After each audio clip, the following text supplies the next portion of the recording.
So right now we are recording. Welcome. So I'm, Come. I'm sorry. I'm sorry to Yeah. interrupt. So do you want me to send them message by via WhatsApp? I think Messenger Uh, or what no, to by remind email. you. Yeah, by email because I can act on the message when I receive it and send you the link to recording and the PowerPoint presentation. Okay. Okay. Yeah, I prefer emails. Emails is much more reliable. Formal. Yeah, Yeah. and reliable because we receive so many messages on WhatsApp. So unless you tag me in a message, I have to scroll up and see if anyone is addressing me. Yeah, this Yeah. is Yeah. what I don't like You're about right. WhatsApp. Okay. Okay. Okay, let's Yeah. start by I will share my screen and I will start by going through the instructional plan. Of course, it's the curriculum outline and the instructional plan at the same time. I want to start with the evaluation because this is very, very important. So we have a final exam. It's worth 40%. We have 10 in-class discussions. Each one equals 1%. So the total is 10%. We have 5 quizzes again in class, and the total is 25%. We have individual assignment 10%. We have group assignment 60%. The passing grade is 60%. I hope that all of you get 80s and 90s. I prefer to contact me through email. I check my email every night, so it's better, and it's better than WhatsApp because I can act up on your message quickly. Of course, I talked last time about academic integrity and how you should include all your references, and you don't use anyone's work without proper referencing. And we use the APA style guide. So maybe we can also, I can also send you um, some guide or some material about the APA style, but the internet is full of good resources. So this is the instructional plan. I divided it into weekly plans. I added the date for every lecture, and all lectures will be 10 a.m. Washington time. These are the topics, these are the objectives, these are the readings from your textbook, and if there is any evaluation associated with this week. So the first week we had in-class discussion. Some of you were not present in the... Okay, someone needs admission, yes. Um, so can you see my screen?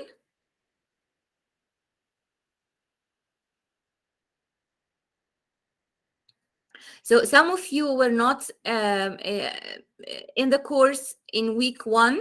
So I decided to give you all the 1% associated with week 1. But starting with week 2, you have to be attending the class.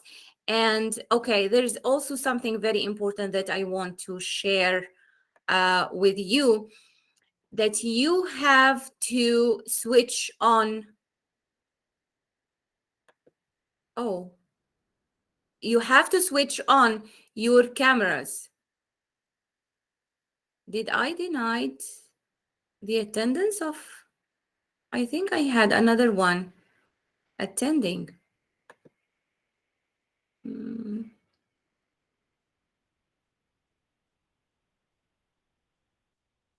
Okay. Yes. You have to switch on your cameras at all time. That's why when I sent you the email, I asked you to dress properly. We have to make sure that you are attending the class and that you are participating. We have grades for in-class discussions, so it's very, very important. So maybe Mansoor, please switch on your cameras, and you can keep your voice, the sound muted for now.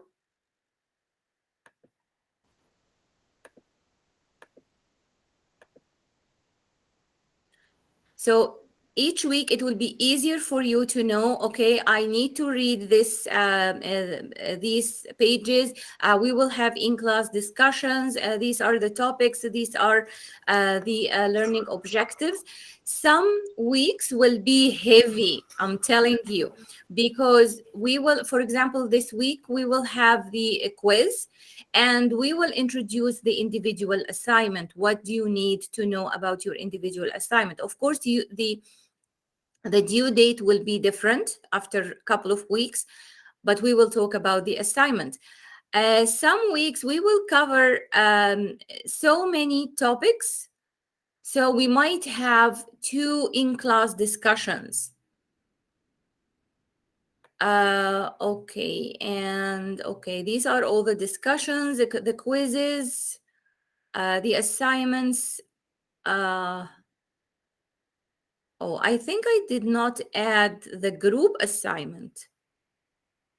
I think we should have the group assignment here in week 10,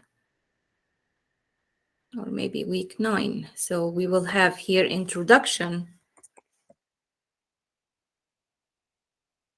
to group assignment, and it's worth 15% of your grade. And I will divide you into groups, and I will give you a case study to work on. And here in week 8, the individual assignment is due.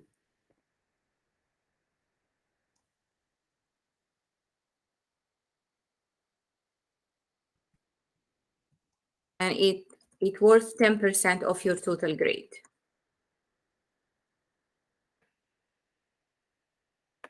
Okay. So any question regarding the structure of the course, the readings? Any question?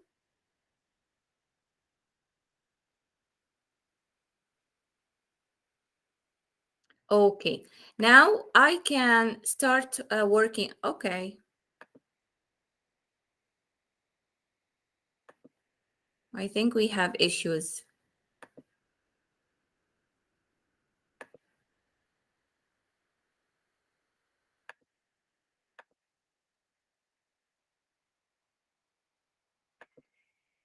So let's start today, because we have so many things to cover.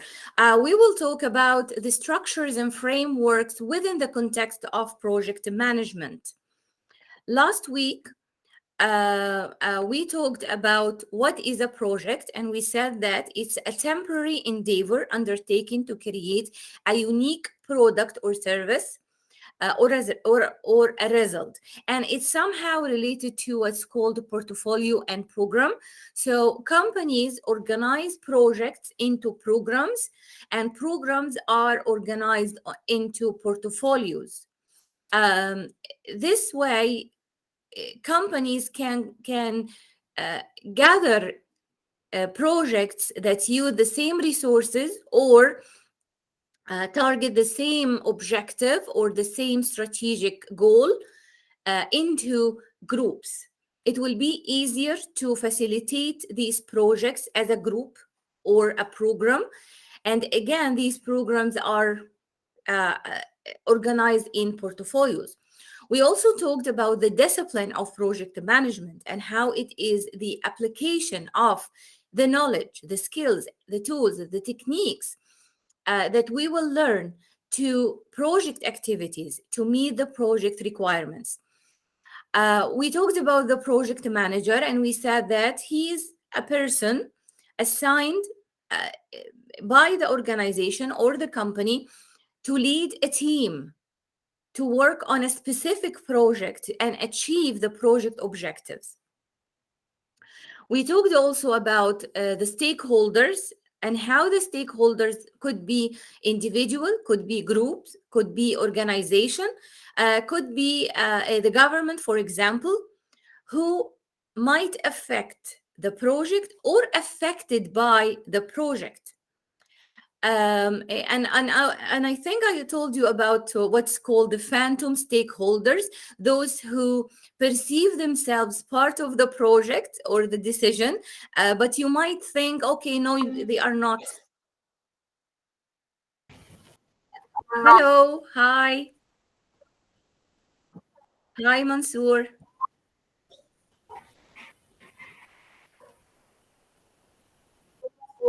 Yes, I'm hearing you. Yes, perfect, perfect. So this is in a nutshell what we covered last time. I'm very sorry there was a huge Of course, connection problem. you have a problem hearing me?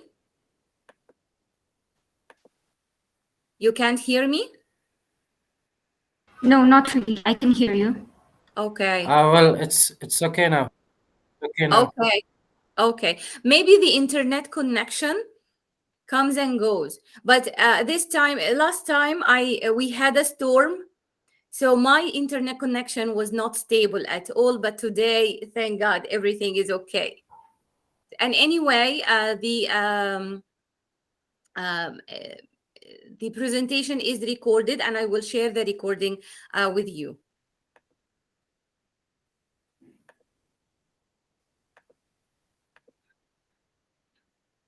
So this is in a nutshell what we touched in the last presentation. It was an introduction to project management, and also we talked about the university, the accreditation, and we talked about the academic integrity and what is required from you. Do you know how to use Word, Microsoft Word in referencing?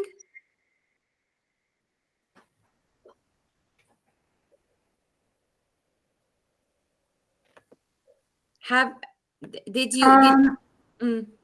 Yeah, is it the thing that you use to comment on our works? Is No. it? No. Okay. No. When you are working on your assignment, you might use different resources, whether these are books, material from the internet, journals, something like this. So we use the APA style in referencing. Some people from, for example, engineering background, we didn't use this much in our assignments. Our assignments were mainly calculations. So in postgraduate education, you are writing papers, you are writing a different type of assignments. So I would share my screen again, and I will go through this quickly before we go into the topics that we will. Do we have someone? Okay, no. So, okay, suppose that you are writing your assignment. You found a good source and you are using this source. If you are using a direct statement from that source, you will say, okay, Dr. So and so said, and you will write the statement, the exact statement between quotation marks. Okay, and you will add, okay, let me see if we have someone. Yes, admit. And you will use your word capabilities here to cite this. So see, you have here references. You can insert citation. You can add more resources. And of course, we are using the APA style. There are different styles, but here we use the APA style. And as I said, on the internet, you will find so many resources. So, okay, Dr. So-and-so said, and you you insert the exact phrase from your resource between quotation marks, and you insert citation. Of course, you need to add the source. It's a book, for example. So we have so and so, and the title of the book, the year it was published, let's say this year, the city it was published in, let's say New York, and the publisher, let's say Pearson. Okay, and you say, okay, see here, it's automatically inserted in your text, the reference. This is called in-text citation, in-text citation. So when you finish, okay, say that I didn't use the exact phrase, I paraphrase it. So I will say, so and so recommends that. Okay, let me see if we have someone to admit. Yes. So we're not seeing any change on the presentation. I'm sorry to interrupt. Yeah. Oh, no, I'm sharing the word. Okay, maybe I'm sharing a different. Yeah. Okay. Okay. There is a snap. Okay, I'm happy that you. Okay. Now you can see this. Yes. The word file. Okay. So let me start. Yes, let no, me it's better. start. Let me start again. Okay. So as I said, you found a reference and the professor called so and so. So you will say, okay, Dr. So and so said, and you will put the exact phrase between quotation marks because you are taking it exact phrase. You are copying exact phrase. And then you need to insert citation. So here, from the references, insert citation, add, it's a new book. Okay, here you will write the name. Here you will write the title. Here you will write the year, the city, the publisher. Of course, you will put real, the real information from the book. See here, this is what is called in-text citation. So if I paraphrase it, I will say so-and-so recommends, and I will paraphrase it. Paraphrase it, it means that I will say the same statement, but in my language, based on my understanding to what he said. And I will write it. Okay, but again, I have to insert a citation because this is not my authentic work. This is his work or her work. So again, now I can insert citation. Here you will find now you have a list of references. The more you add references, the more they will be available to you. Okay? Or no, let's use the other reference. Okay? So after you finish your assignment and you add your recommendations, you do your analysis, everything, at the end, okay, I have someone to admit. Yeah.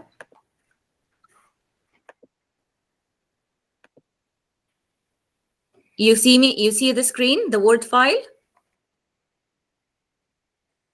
Yes. Okay, so after you finish your work, you will add your bibliography.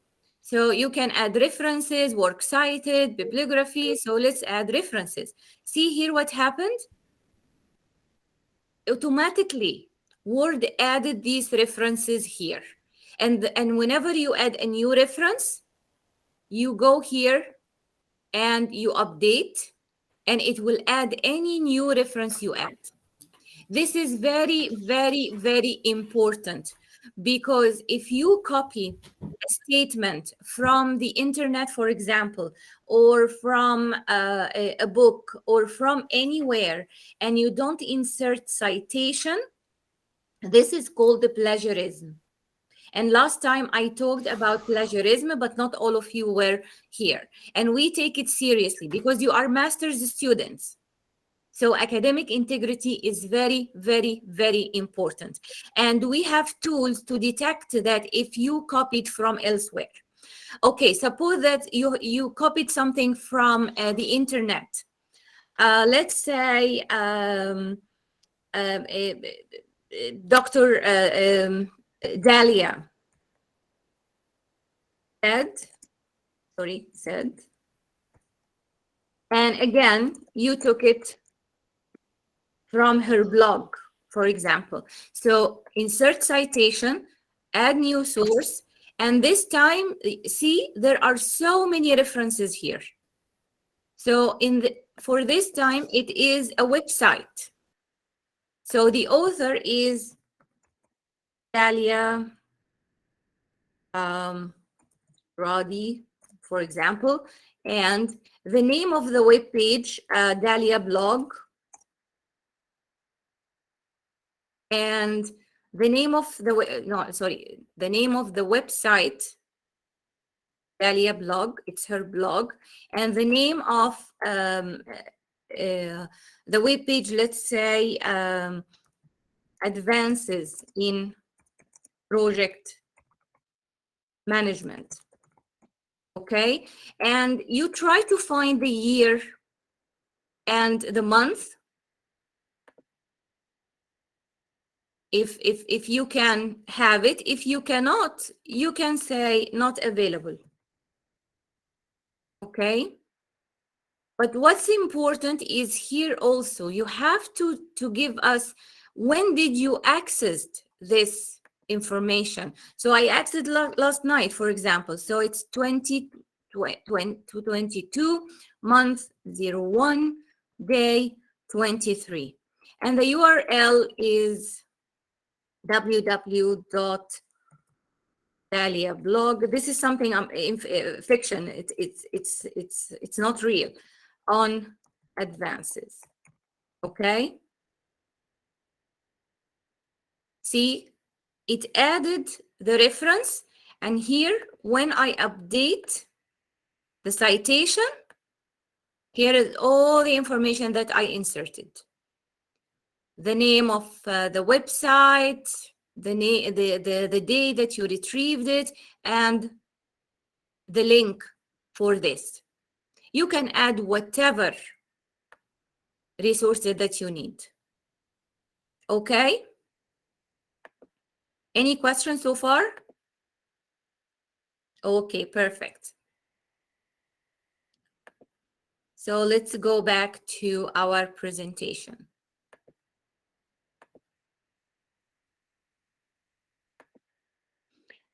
So today's objective is that we will learn how to describe the project's environment and the effect of the project environment on the project and the challenges that we might face while managing the project.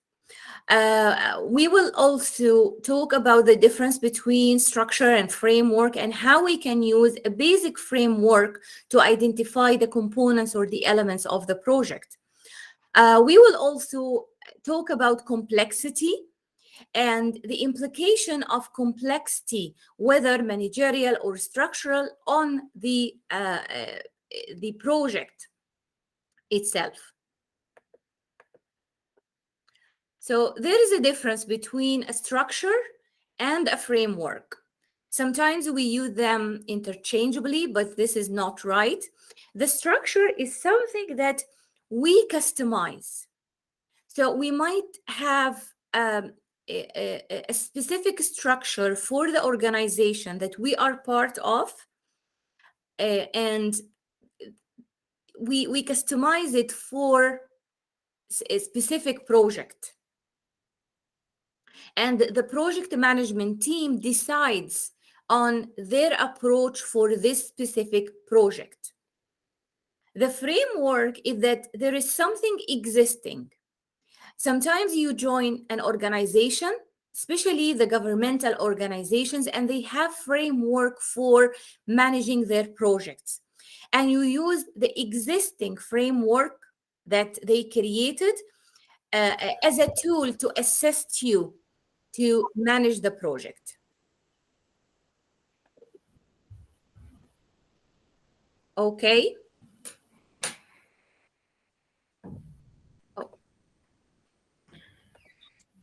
So why do we need structures and frameworks? Do we need to do more work? No, but because structures and frameworks are necessary to enable us to design like a mental model, so we can deal with complex systems, especially the human part of managing a project.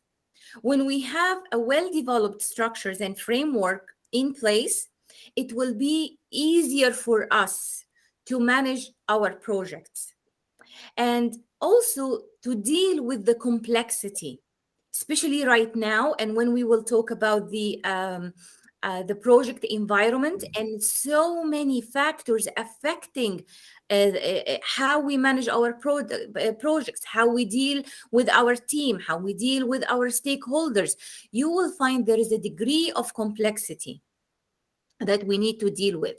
So when we have structures and frameworks in place, dealing with complexity will be easier, managing the project will be easier.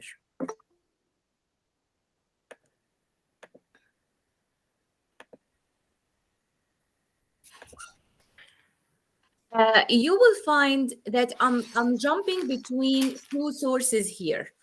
The main material that we are using is the book, but also I mentioned some information from the Project Management Institute. The Project Management Institute is responsible for project management field in North America. The book I chose addresses the European approach to project management, because I know that you are coming from different countries. In some countries, they use the European approach more, and in some countries, they use the North American approach more. But it's okay. Why? Because most of the time, the two sources are speaking about the same thing, but sometimes they use different terms or different terminologies. For example, the Project Management Institute in America, they talk about what is called tailoring. So you create your own structure to manage the project. So you tailor your approach. Why is that? Because each project is unique. And there is a unique context for the project. So we might adapt certain methods and we don't adapt other methods. But in the same organization, in another project, we tailor our approach differently and we customize a structure specifically for this project. Also, in the Project Management Institute, they have what's called System for Value Delivering. And again, it is customizable. Each organization can customize their system for delivering value to their clients. So this is an example for a system for value delivering. So we have operations, and we talked last time about the difference between operations and a project. We said that operations is continuous work, something that we do day in, day out.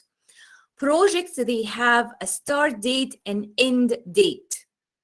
They have a unique goals. Many projects have their own assigned teams.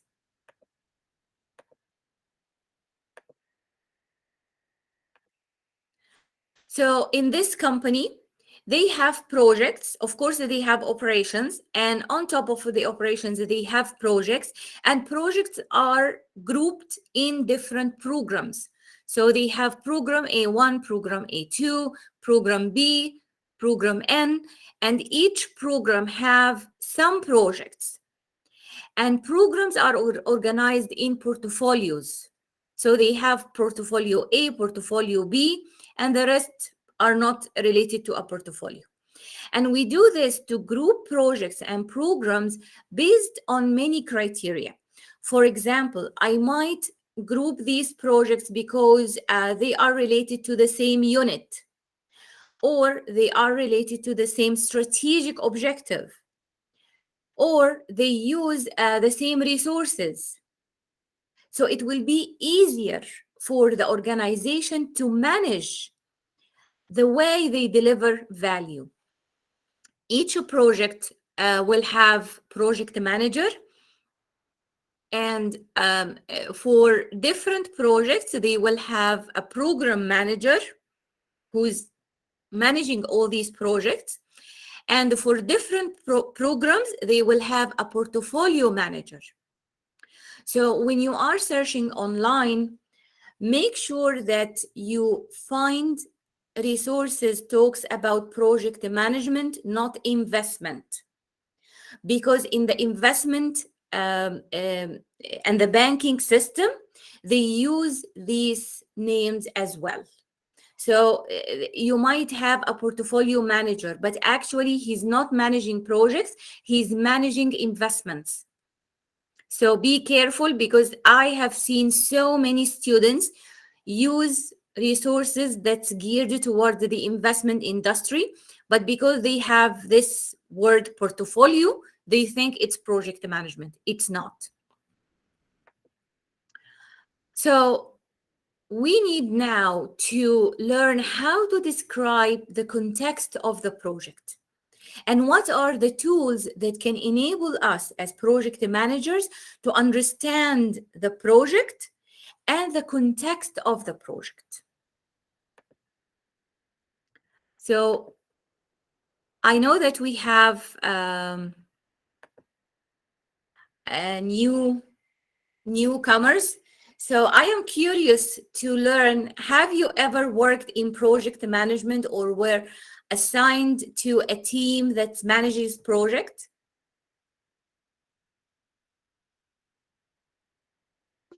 Yes? Yes, please, Mansoor.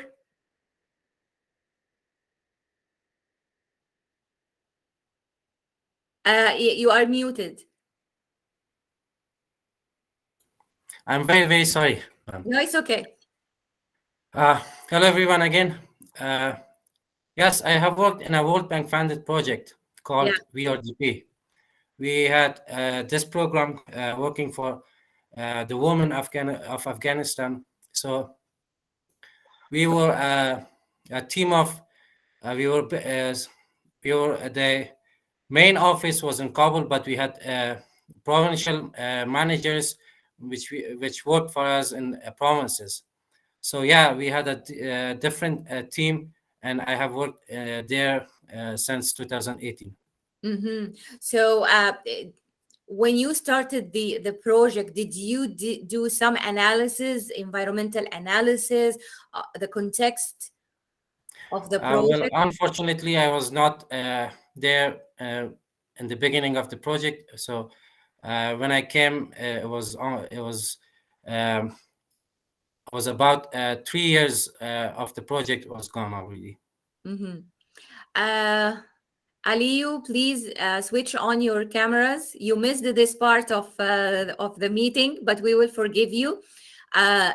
Switching on your cameras is mandatory. We need to know that you are attending, and participation also has some grades. So please switch on your camera.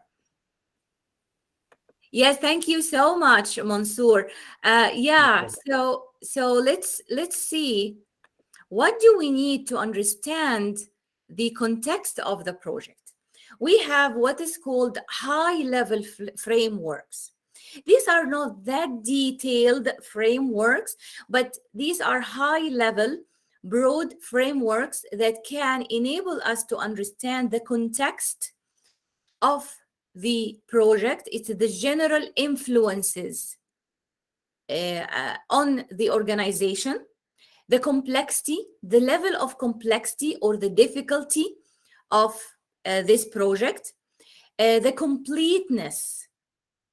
So how much of the end requirement a project will deliver. We might have different goals, but we can say, okay, this project with the available inputs, we can only do this amount of requirements or this amount of deliverables or this amount of requirements. Also the competitiveness. How many other organizations are competing with us to deliver that work? There are many large scale projects when you have different contractors, for example. They are working on the project. They might be working on different tasks, but again, you are competing for the same resources. Also, how focused we are on our customers. And as I said last time, we might have internal customers and we have external customers. So, for example, in the IT department of a company might not deal with external customers all the time. They deal with other departments.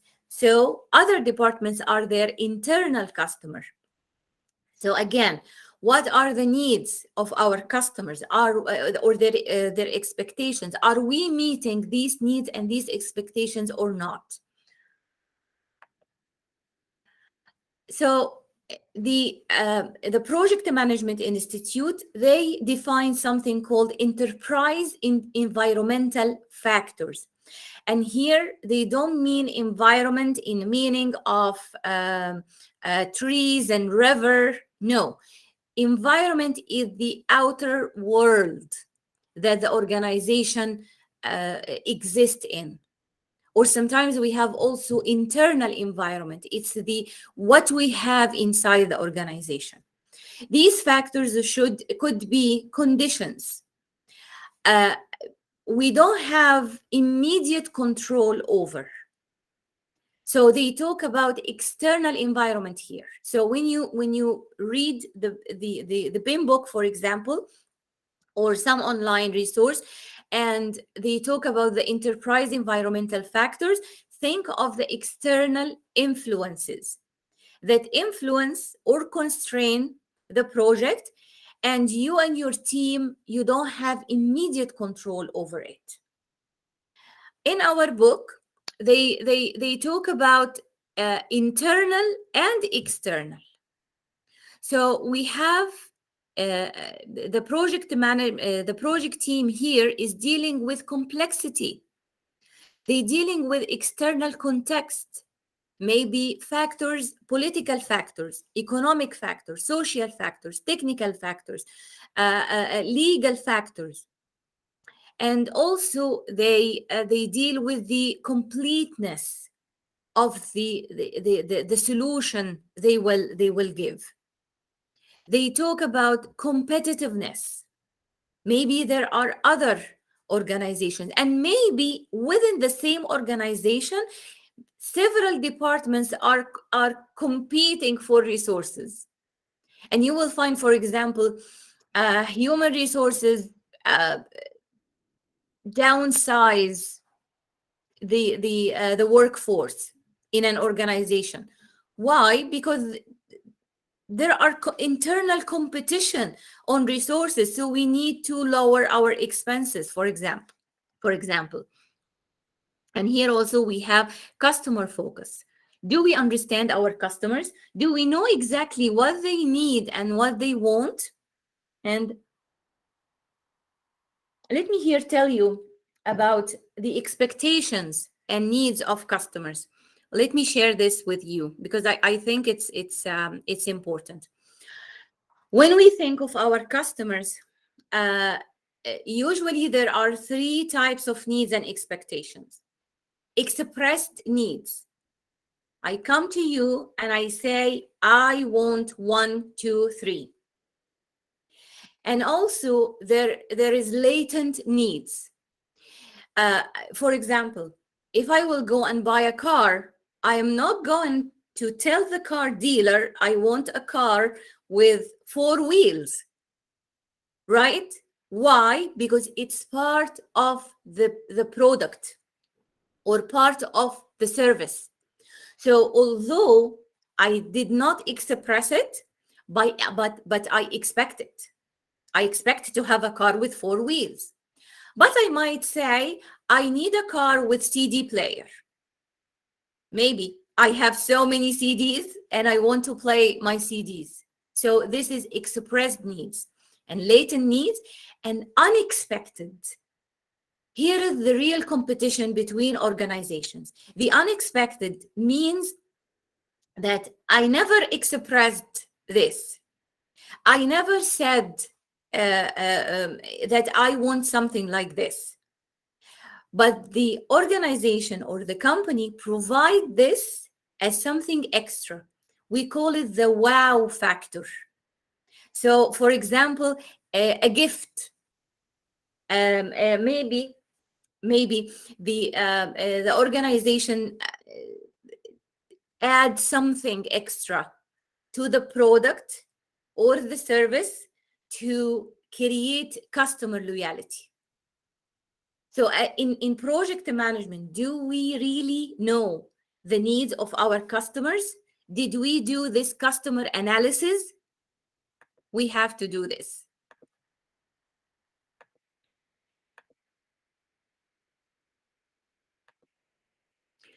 Here again, in the Project Management Institute, they have a similar approach.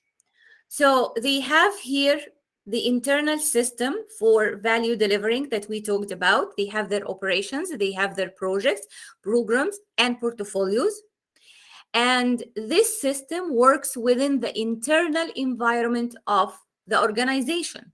It's part of the internal environment. And the organization operates within an external environment.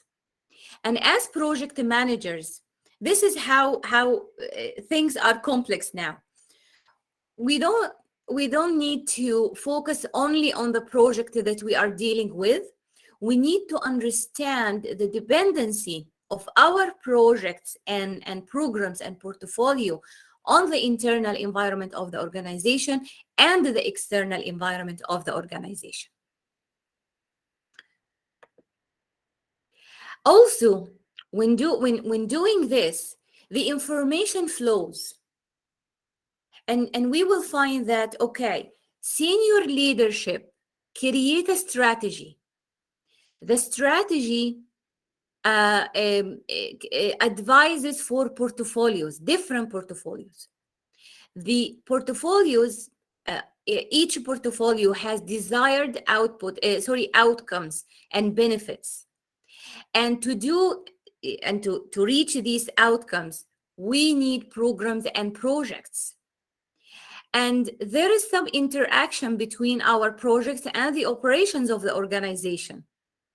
And you will find that, again, information flowed this way. So there are updates, fixes, adjustments coming from the operation management to the different projects and programs. And also, while working on the projects and programs, some more information flows to portfolio, performance information, progress. Again, the portfolios, there are information goes to the senior managers. And also the operations, also again, they feed the senior leadership so they can adjust the strategy, adjust the portfolio, adjust the programs, and so on. So see how everything is interconnected. That's why in the Project Management Institute, they introduce systems thinking. So we deal with the issue systematically and holistically. We we see how the information flows, who's affecting who, what is affecting what. So we think of everything as a system, different domains, but they are interdependent, meaning that they are dependent on each other, and interacting, meaning that there is flow of information and flow of influence. Any questions so far?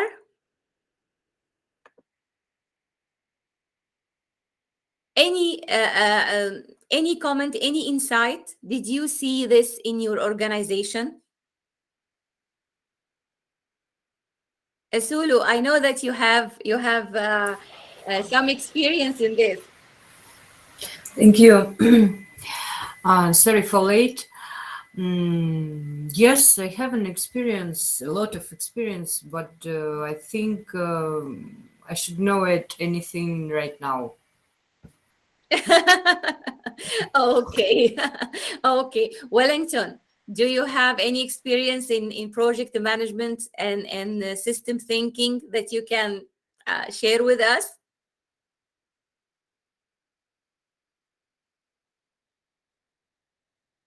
Are you talking? Because if you are talking, the voice is muted.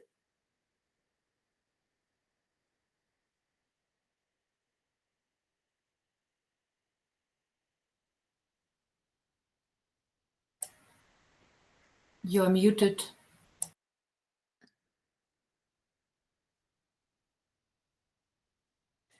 Okay. In case there is something, see here we have chat. So we can write that messages here.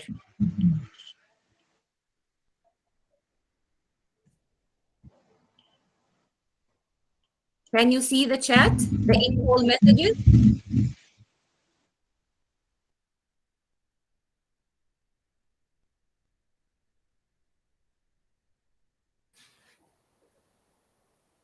Okay, I think we have some issue here. Okay. So let's go back to our presentation because in 5 minutes, we will take a break. Those who attended with us last time, they know that every 50 minutes, we take a break. So when we come from break, we will learn about this tool, the PESTEL tool, and we use it to analyze the external environment. So let's go back one step and see where the external environment lies here. So here is our project in the middle, and we have market trends, we have our customers, and we have the bigger external environment. Or we can go to the PMI illustration. Here ends our organization with our projects, programs, portfolios, and internal environment. A step out, we will be in the external environment. The external environment that our organization, the whole organization, operates in, which affects our internal environment, which affects the projects that we are managing. Okay, so we will take a 10 minutes break. So you can drink something, eat something, rest a little bit, and we will come at 11. Okay? Thank you so much. Thank you. Thank you. You can switch off your cameras and your the sound.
Welcome back.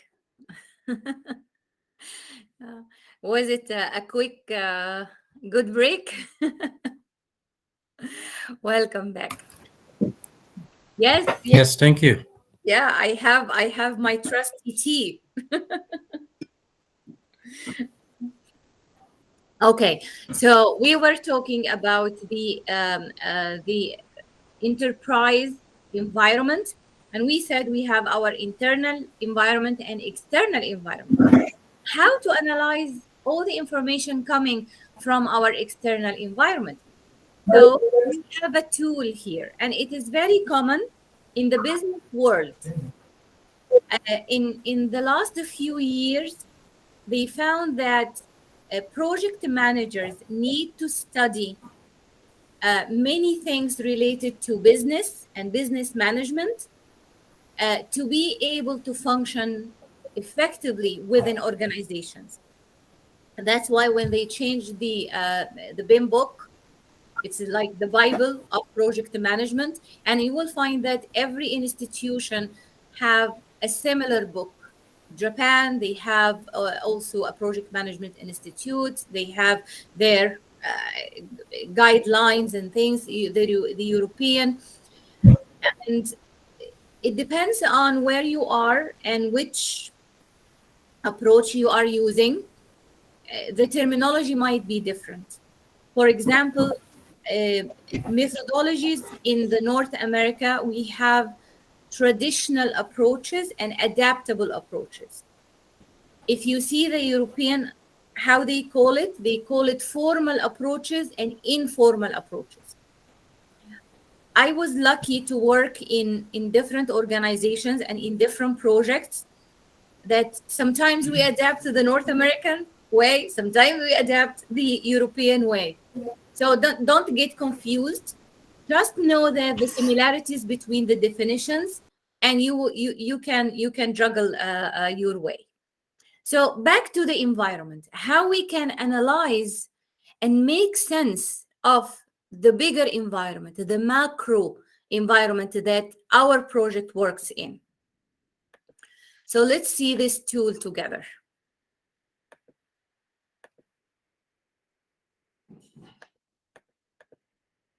They call it PESTEL, and it's acronym for different fields that we need to analyze.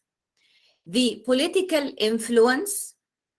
So what's the political atmosphere in the country or the countries that this project will operate in?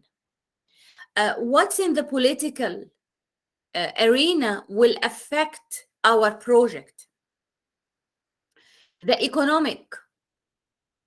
Again, every country, and sometimes within the country, the economics are different between region to region. So how the effect of the economy on our project.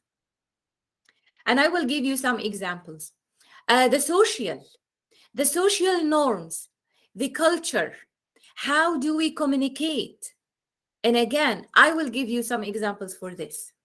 The technical, how technology affects our project.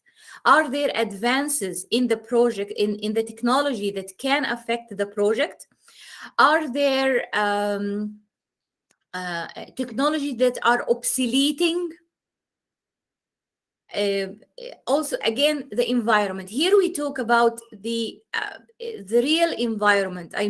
Meaning the soil, the air, the water, the plants.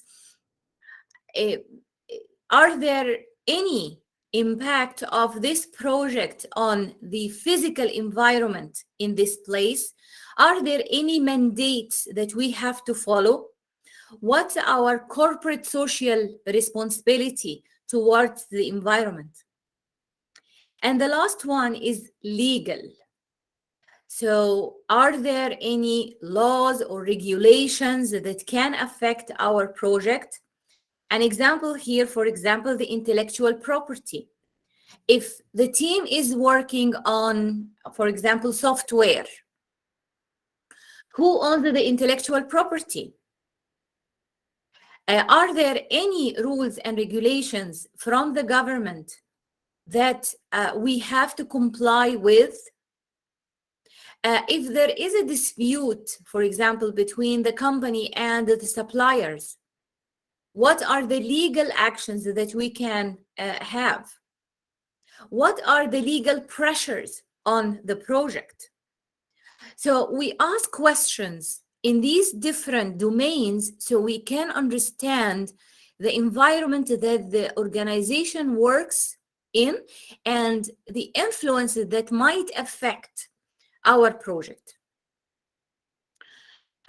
So for example, I will give you some example for each one of these. The political, for example, when a political party are in place, they set some policies that's related to their beliefs. So for example, we had Conservative Party in Canada, and then the Liberal came. So when the Liberal came, they came with their policies, and they started to have certain influences. For example, right now, I need to specify how do I want to be addressed. So in the Canadian correspondence, you will find that I write my name and between brackets, I write she, because this is the way I want to be addressed. Some other people, they wanted to be addressed differently. Economic. I'll give you a quick story. I hope that I say it quickly. My father, he was working with one of his friends, and she owned a manufacturing a company for kids' clothing. And she was complaining that the dollar prices are rising. And my father told her, okay, you pay your employees in Egyptian dollars, in Egyptian pounds. You buy things in Egyptian pounds. You sell your product in Egyptian pounds. So why you are complaining with the rising of the dollar prices?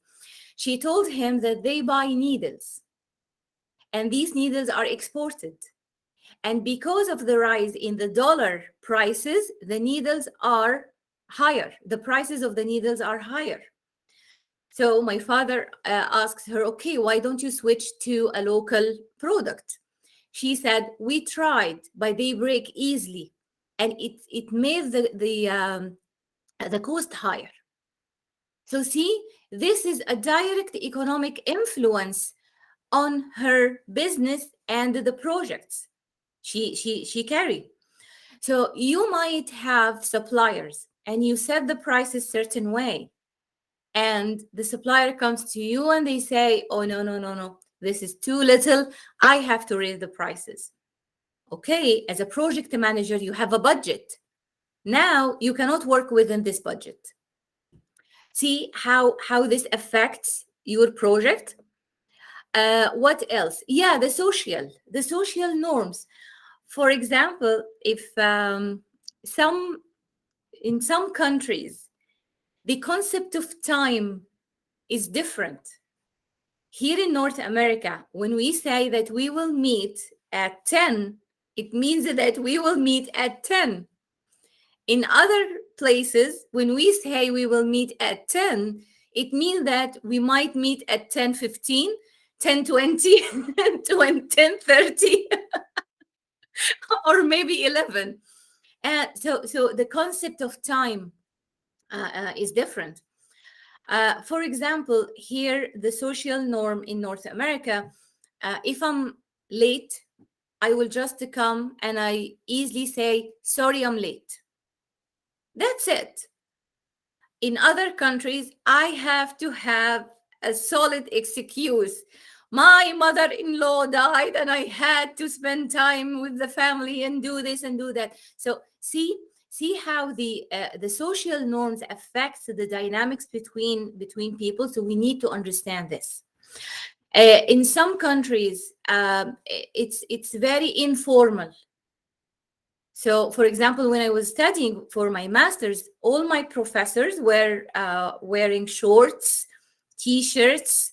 They brought their dogs to the office, and it was okay. And we talked very, very casual.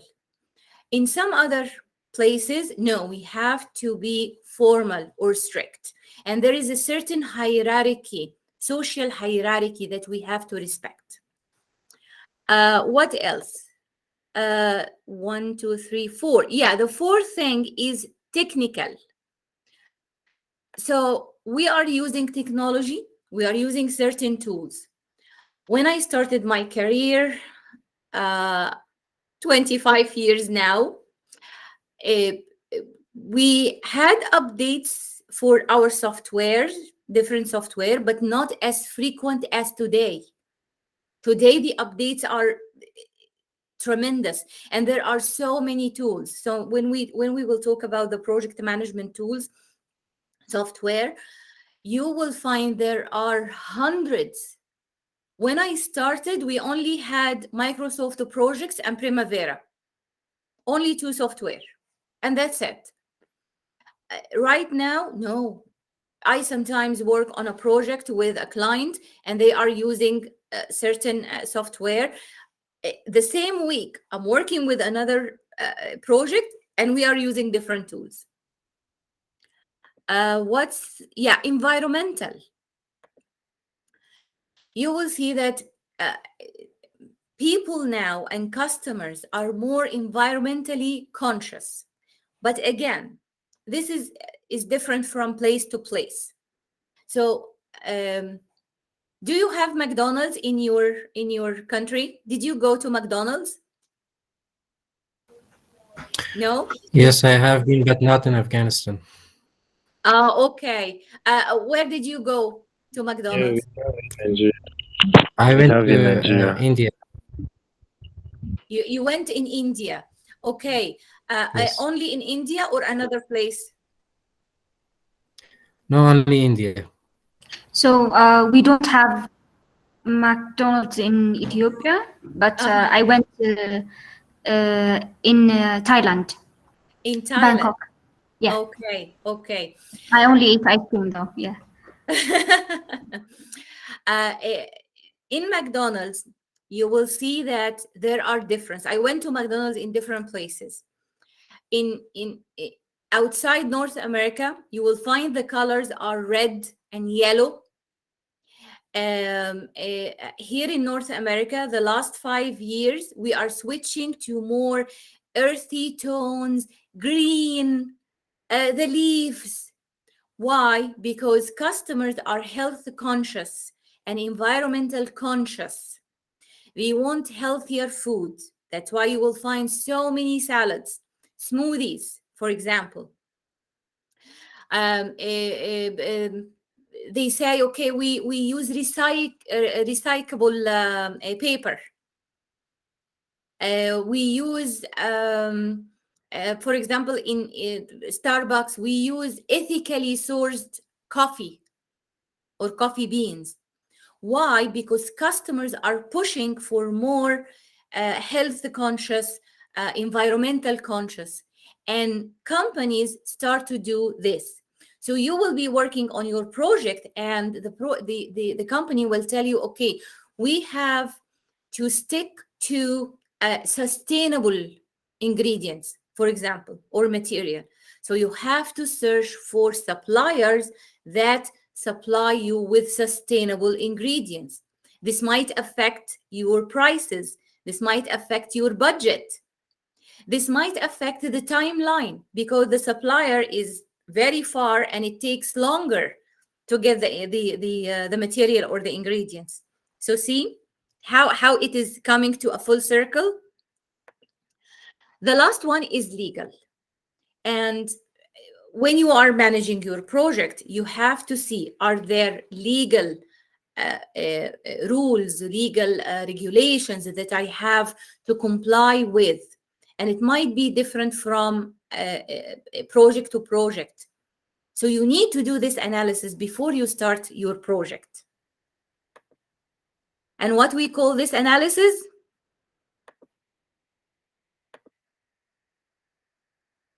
PESTEL.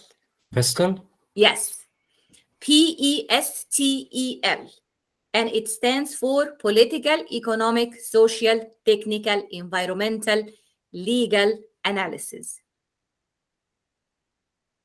And another tool, again, to understand the internal environment.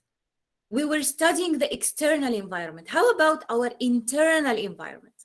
We have another tool, and the tool is called the 7S. So we have the strategy of the whole organization, how it affects my project. Structure, how the organizational structure and the arrangement in the organization affects the project. Systems, what are the methods that we use to monitor and control our operations and our project? Staff, how do we select our staff? How do we recruit them? How about the leadership skills? Because remember, at the end of the day, you will have your team from staff. Skills, do we have the technical, the soft and hard skills that we need? How we develop the skills. Style, they talk about the internal culture of the organization. Do we do things formally? Do we have a culture that encourages innovation? Or no, we are stuck with what we have and we cannot innovate. We cannot suggest new ideas. Or if we suggest new ideas, nothing will happen. We are too slow to change, things like that. And stakeholders. Who are our stakeholders? Who are the individuals and the groups and the organizations that will affect our project or be affected by the project? So we use this tool to analyze the internal system of the organization. I think I have, okay, yeah, now I know, because we have a discussion, but we will have it after a few slides. So what we were talking about, go up, describing the project context. Now we need to understand the project process. And again, we use a tool. And don't be overwhelmed by these tools. It's just a way to simplify our analysis. It will be easier. Scientists and scholars thought about this, and they gave us some tools to use. So we talk about certain things here. We have the project, and we have inputs for this project, what we want and what we need. And we will use these inputs to create outputs. In the Project Management Institute, they call it deliverables. The outputs here are deliverables. It's any unique and verifiable product or result. And to do this, to transform inputs to outputs, we use mechanisms like people, knowledge, expertise, financial resources, tools, techniques, technology. And also we have constraints. We have constraints that we have to take into consideration. So we have time. Remember when we said project has start time and end time? We have quality level. We have a budget. We have legal constraints. We have ethical constraints. For example, here, the anti-corruption in North America, the anti-corruption policies are in place. So I have to make sure that I don't do anything that could be interpreted as corruption. Environmental logic. Sometimes the constraint is logic. You know, I cannot put water in this tank beyond its capacity, for example. Activation. There are certain things to activate tools and technology that we need. And also we might have constraints coming from indirect effects of something. For example, we might have a group of activists in the country that can have indirect effect on my project. So we use this to analyze the process of the project. We have inputs, we have outputs, we use mechanisms, and we deal with the constraints. Here we will start discussion. As I told you, discussion is part of your grades. So what I will do, I will divide you into groups. Sarah, do you want me to add you to a group? Because I know Sarah from the university, she is observant. So, Sarah? Okay, I will add you to a group. How many do we have? 1, 2, 3, 4, 5. Okay, 6. I will divide you into 2 groups, and I'll give you like 20 minutes to discuss this.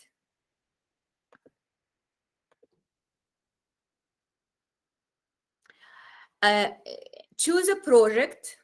If one of the team members can suggest a personal project that you have recently completed.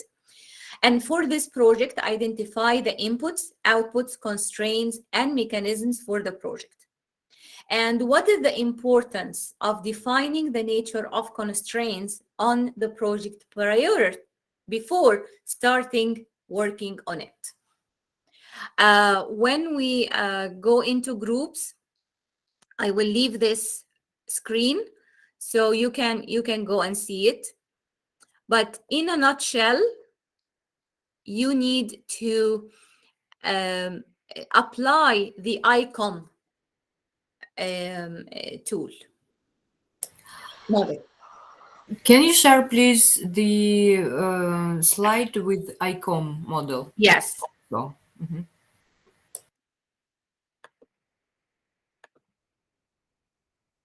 Here it is. Okay. So you will select a project. If you have a personal project, feel free. And for that project, you will identify the inputs, the outputs, the mechanisms, and the constraints. And for the constraints, you will have a discussion on how important to know these constraints before starting working on the project. Okay? Any question regarding this?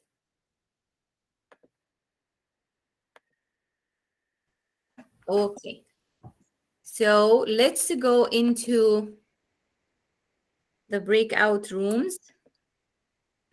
I will set only 2 breakout rooms. I have here, okay, we have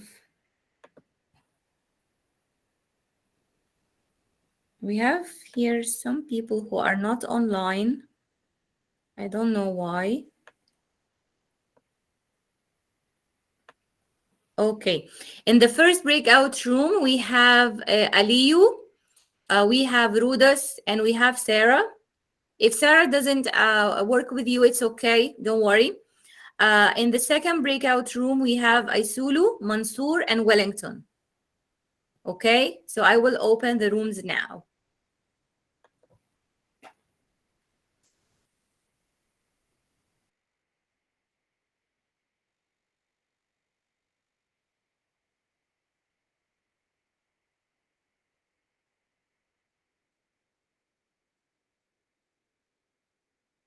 Wellington, you have to join the room.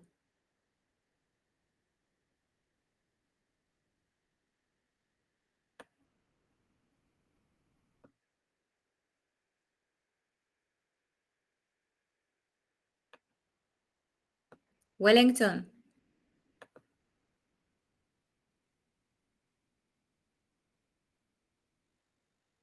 Yes.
You're given 20 minutes time, so I think you'll not be here within 20 minutes.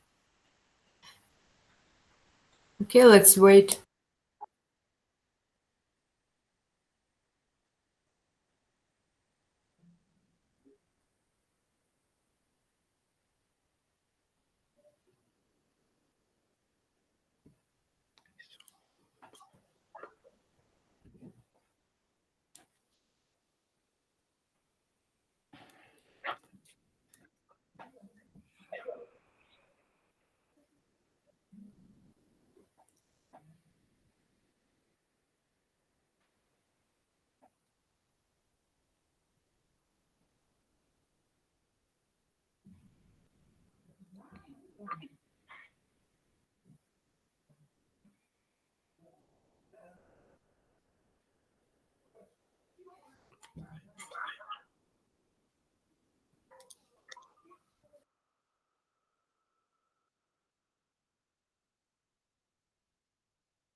Um, Hi, so hi, Mansoor. Yes. yes, we have done the discussion, and two of my friends left. So, Oh, so okay. yeah, We will meet in like 10 minutes. okay, sure. Yeah. Uh, I'm sorry, it's dark here. I I can't hear you. I think.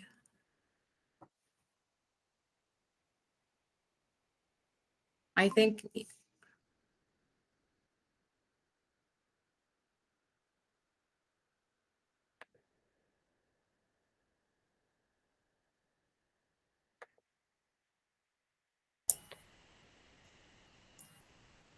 Okay, Sulu, we will wait a little bit till the other group Yes, yes. finish. I will email them. I will see if okay. I will join them and I will see if they are ready to present. Okay. Mm-hmm. Okay.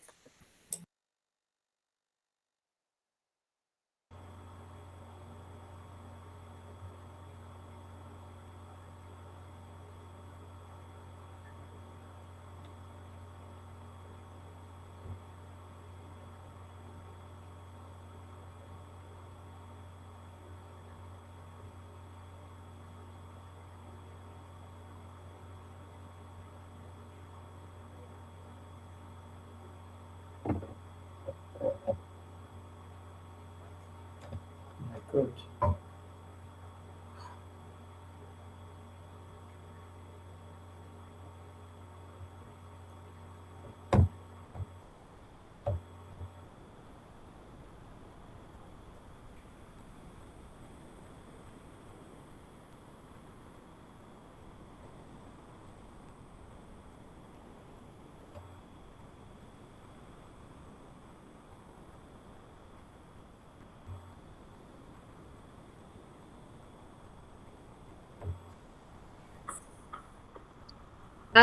Yes, they need more time.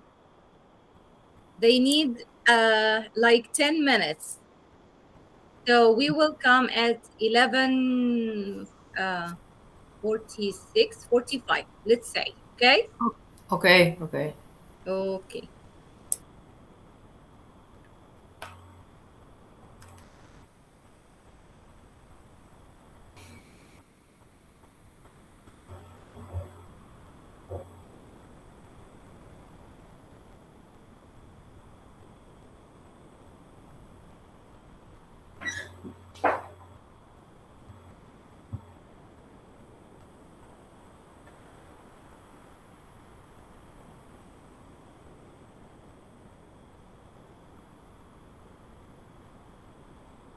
So, hello, please. So, what are we looking at now?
Hello again. I will check on them.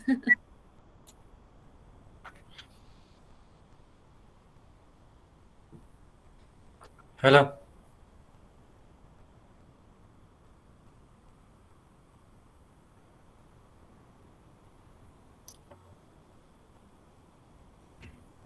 Hi, Solo.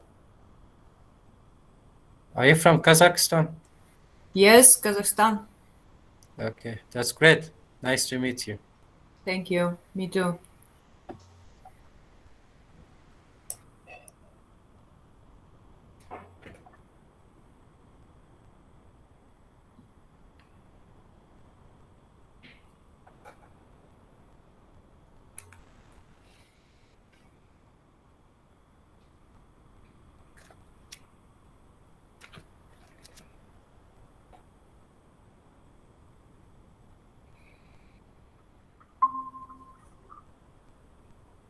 Yes, they will join us now. They almost are finished with their. Yes, Rhodas is here. Okay, let's start with group 2, I believe. Mansoor, Wellington, and Isulu. Okay, so we discussed two different projects, Oh, wow. and yes, two different projects, and I solo presented her project, so she's going to present her project, and then if I have time, I will present my project. Okay, perfect. Perfect. Yes, Isulu. Okay. Thank you. I just want to describe one project which was done by me. It was one of the first my projects, and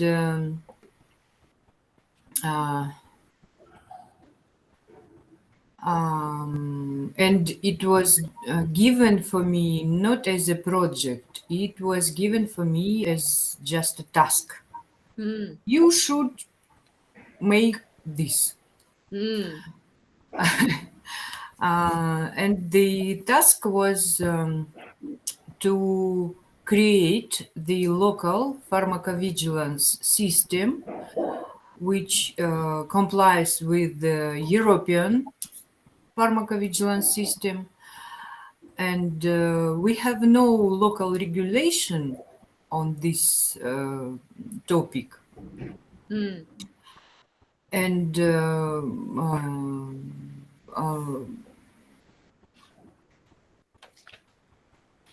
at the same time, when I received this task, it was given with the time frame 1 month, and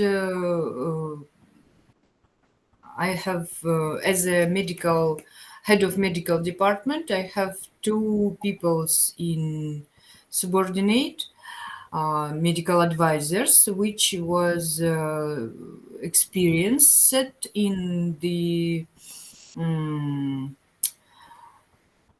same field, not the same, but near. And we have input to create this system, where it will be possible to report the adverse effects, adverse events of the drug, which provided by our company, produced, and where it will be possible to collect them, to analyze, to investigate the causes, and to maybe statistically to make a statistical reports. Mm.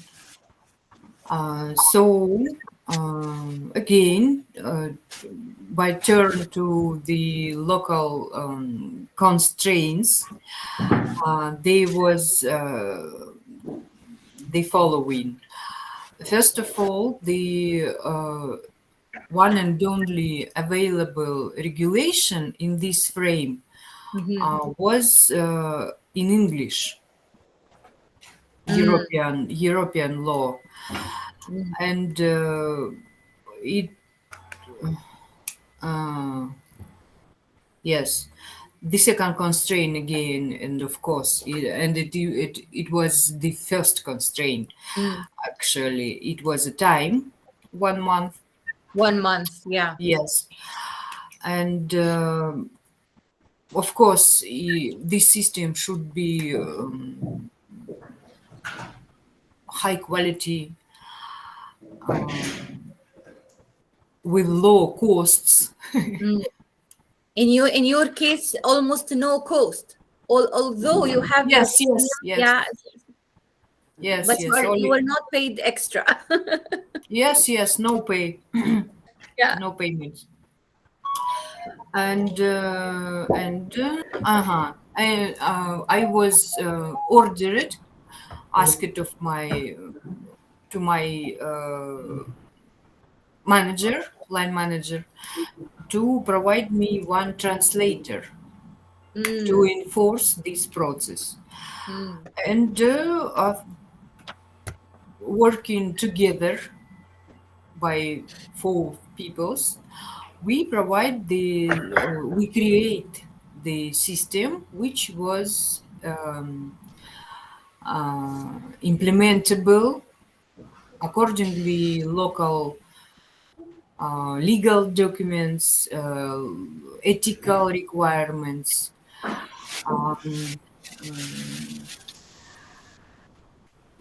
with taking in account the local environmental features, such as maybe not high-speed internet. And we have created this system, which equivalent as outputs. We satisfy the needs of our company. And regarding the mechanisms of this process, we use human resources. We use knowledge and expertise of every members of our team. Sorry, Sulu, I have to interrupt you. Would you please switch off your mics if you are not talking? So please switch off your mics,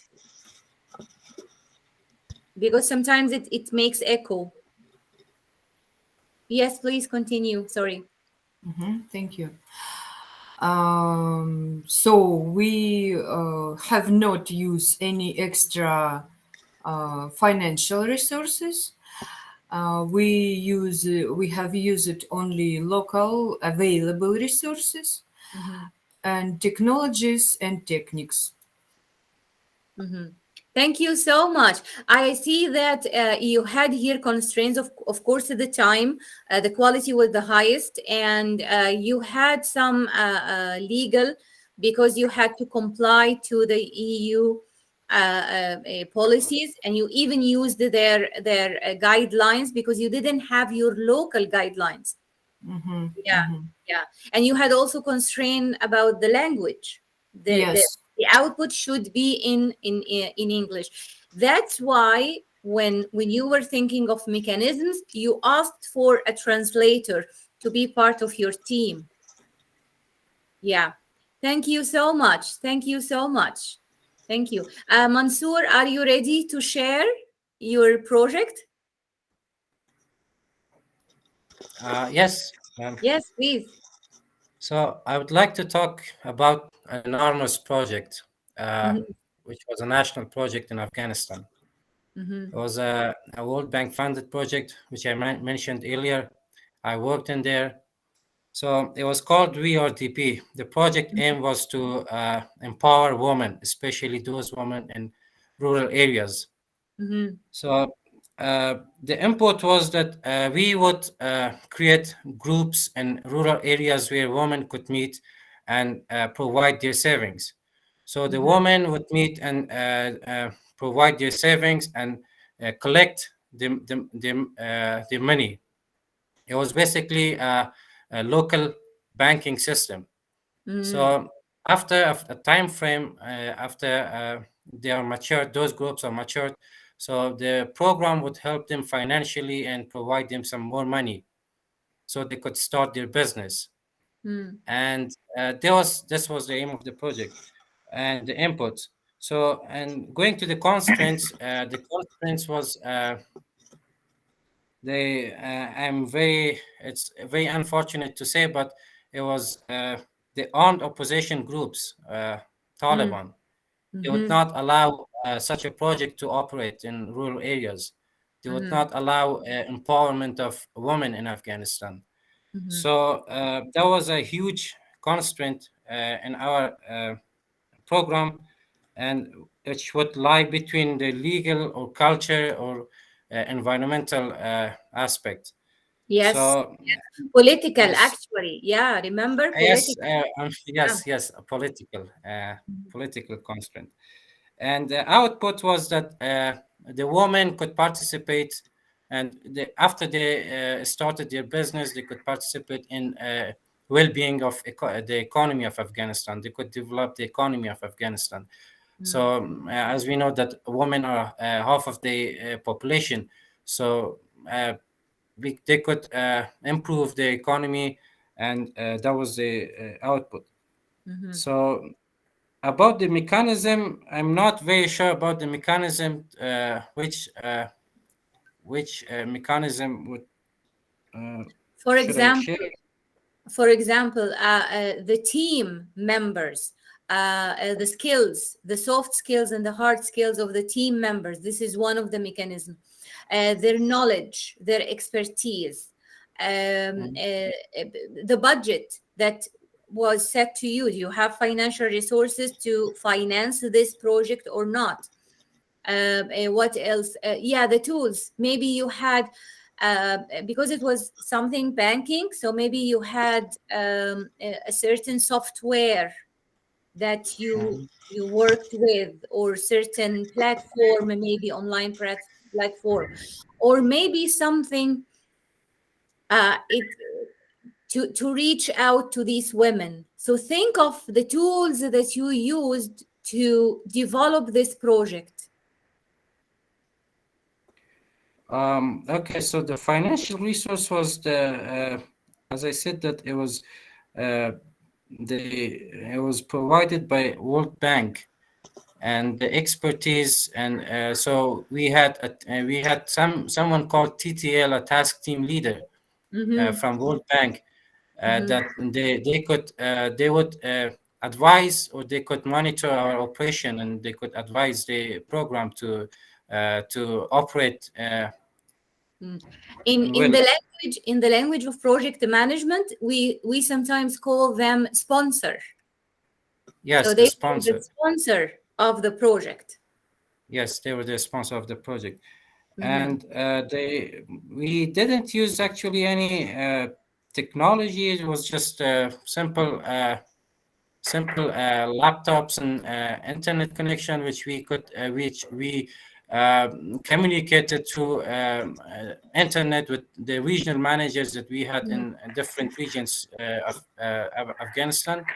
And if knowledge and expertise was all Yeah, but don't say simple, because even these simple tools that we talk about, this is what we use actually, and these are very sophisticated software.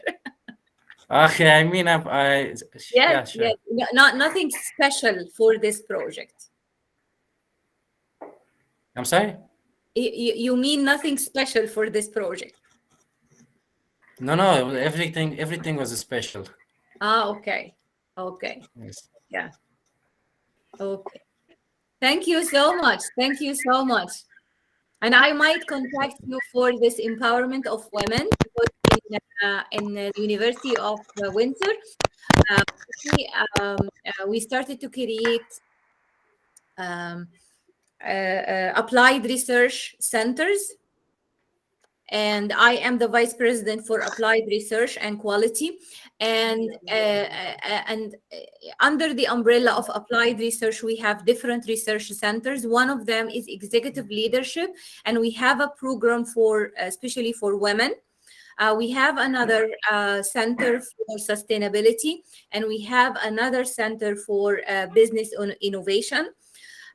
So soon I will email you if you want to be members, because you are our students, so you will have free membership for these research centers, and you can do your research and your dissertation.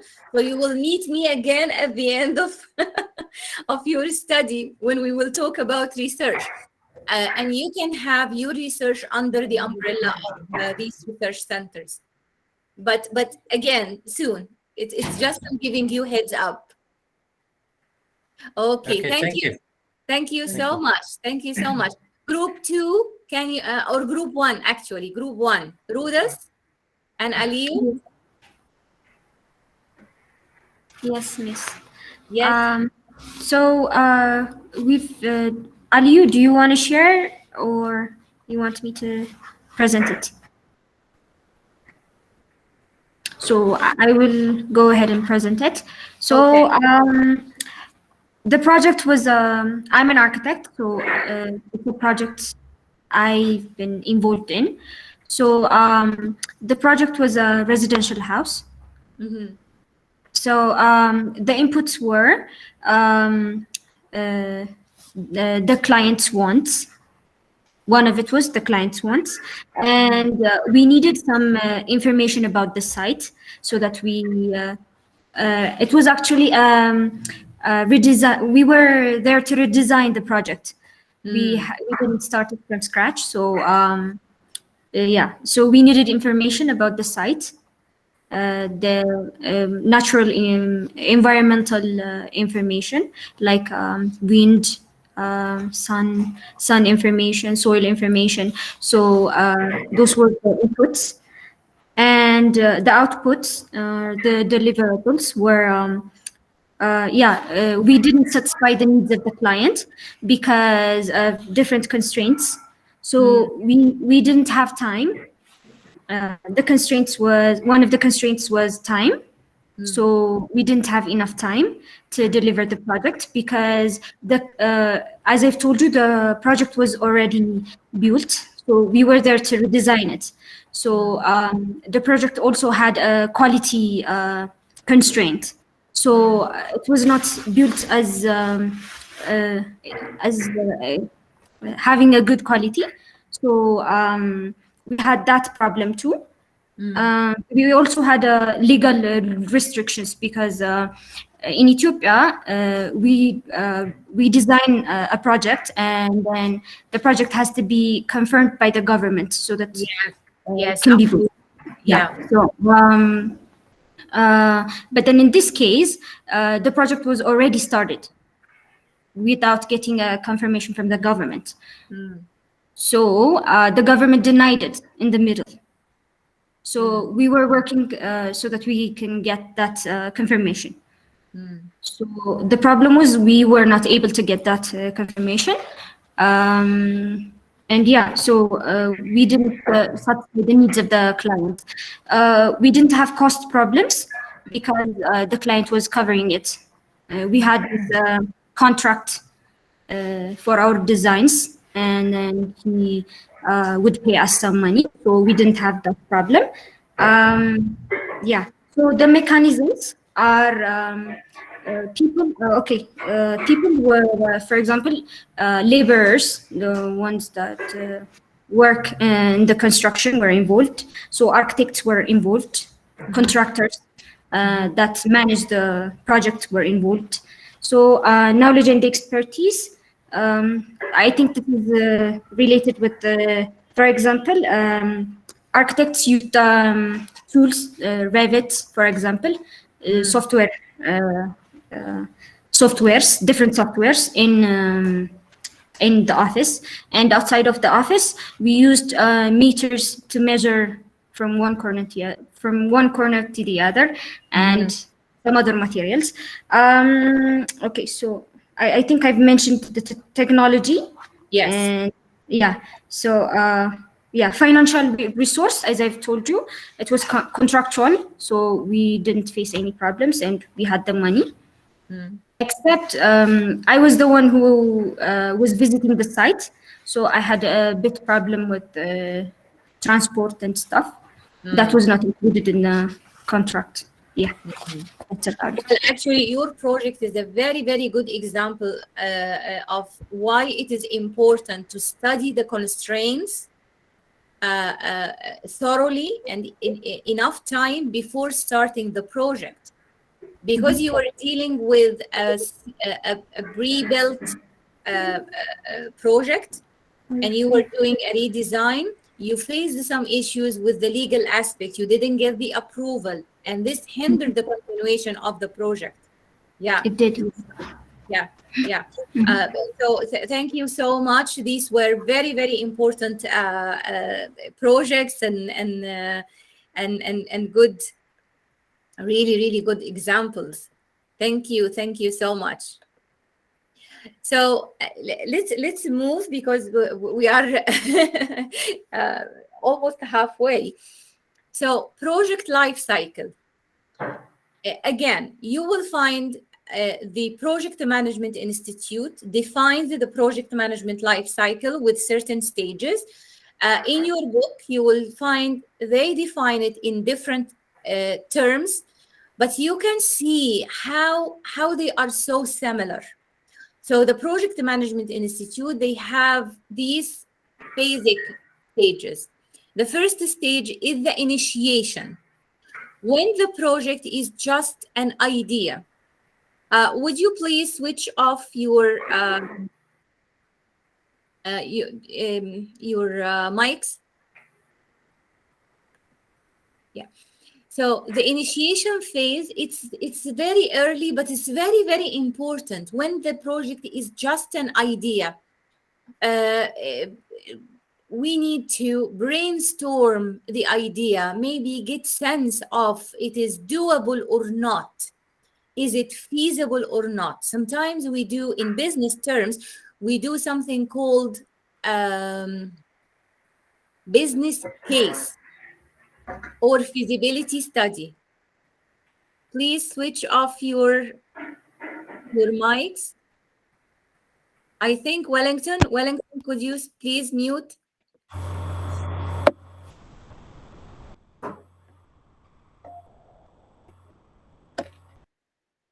Okay, I muted you, Wellington, okay?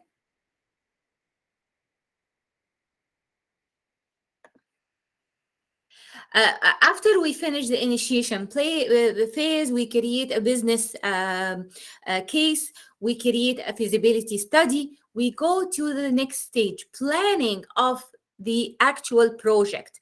Right now, we have a feasible idea to work on. We go directly to the planning. We ask who will do what we will do, what are the deliverables, what are the tools that we need, what's the time frame, and we create different plans. You will find, especially with the Project Management Institute, they have different plans. They have the base schedule, they have the cost schedule, they have communication plan, they have quality management plan, they have risk management plan. All these plans are under the umbrella of the project plan. And also we have a very important document here called the project scope, what we will do. And we try to be very, very, very specific, because we don't want to do anything that's not in the scope, because it will affect everything in the project. Then we execute, we do what we have to do. And alongside with the execution comes monitoring and controlling. So we measure the progress, and we try to stay within budget. We try to stay within the time frame. We deal with problems and issues that are coming. And at the end, we have to do proper closing to the project. So we hand the deliverables. We do the administrative work. We finalize everything that needs to be finalized. Maybe there are payments to the contractors that we need to do. So this is the life cycle of the project according to the Project Management Institute. And whenever you see this, know that I got it from the Project Management Institute BIM book. So it will be easier for you when you review your slides to know, okay, yes,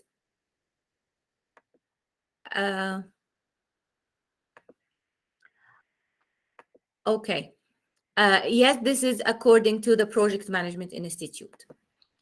This is also, it shows the timeline of the project. And you can see here we have different projects. Project 1, 2, 3, 4, 7. And they are in different stages.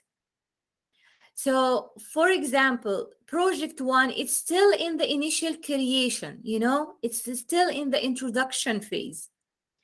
Then we have 2 projects in the growth phase. We have, we are accomplishing some success in these 2 projects.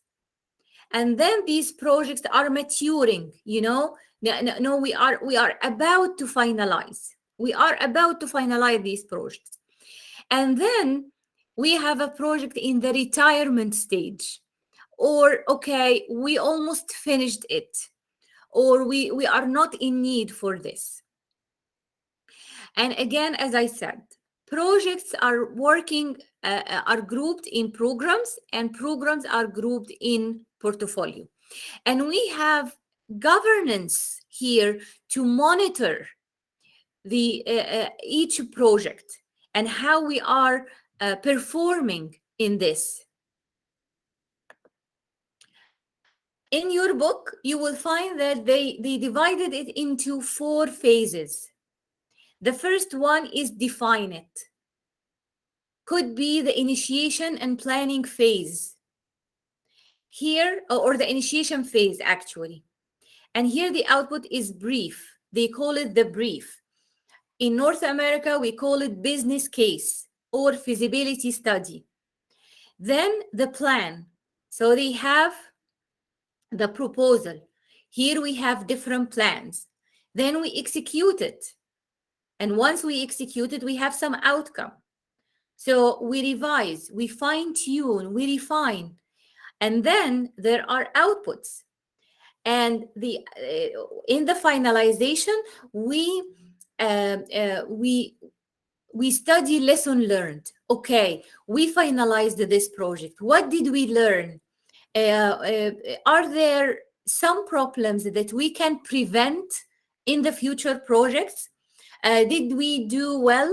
Yes. Okay, how can we replicate this?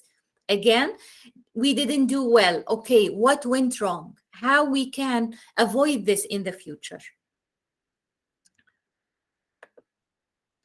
So again, when it comes to activity, because each project have different activities. So the Project Management Institute define activity as a distinct scheduled portion of work performed during the course of a project. So we divide the project into tasks or activities, and these are small work packages are given to different members, team members, and they do it. So in the initial phases, you will find the level of activity is relatively low. Maybe not all the team members are working on this project. We are not working full capacity, you know. And then when we go to the phase that we do it, actually the activity level will be high. Everyone is working to do something. You can see it very, very visibly in construction projects. For example, for many months the site is empty, nothing there in the site. Does it mean that there is no work is done?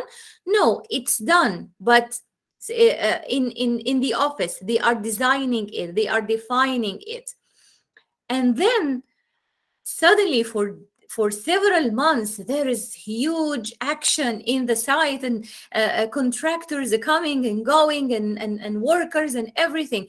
And at the end you will find that, okay, the level of activity is declining a little bit because we are about to close the project, finish the project.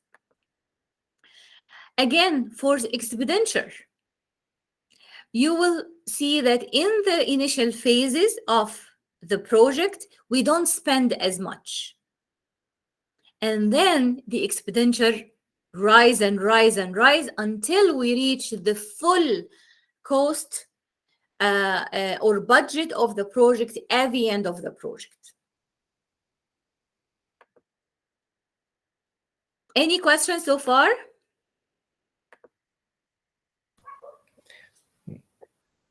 No, thank you. Okay.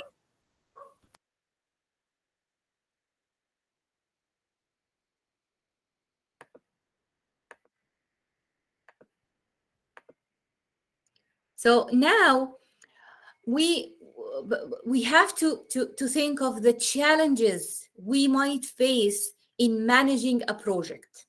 It's very, very important to know that, okay, what type of challenges that we might face, so we will be ready for it.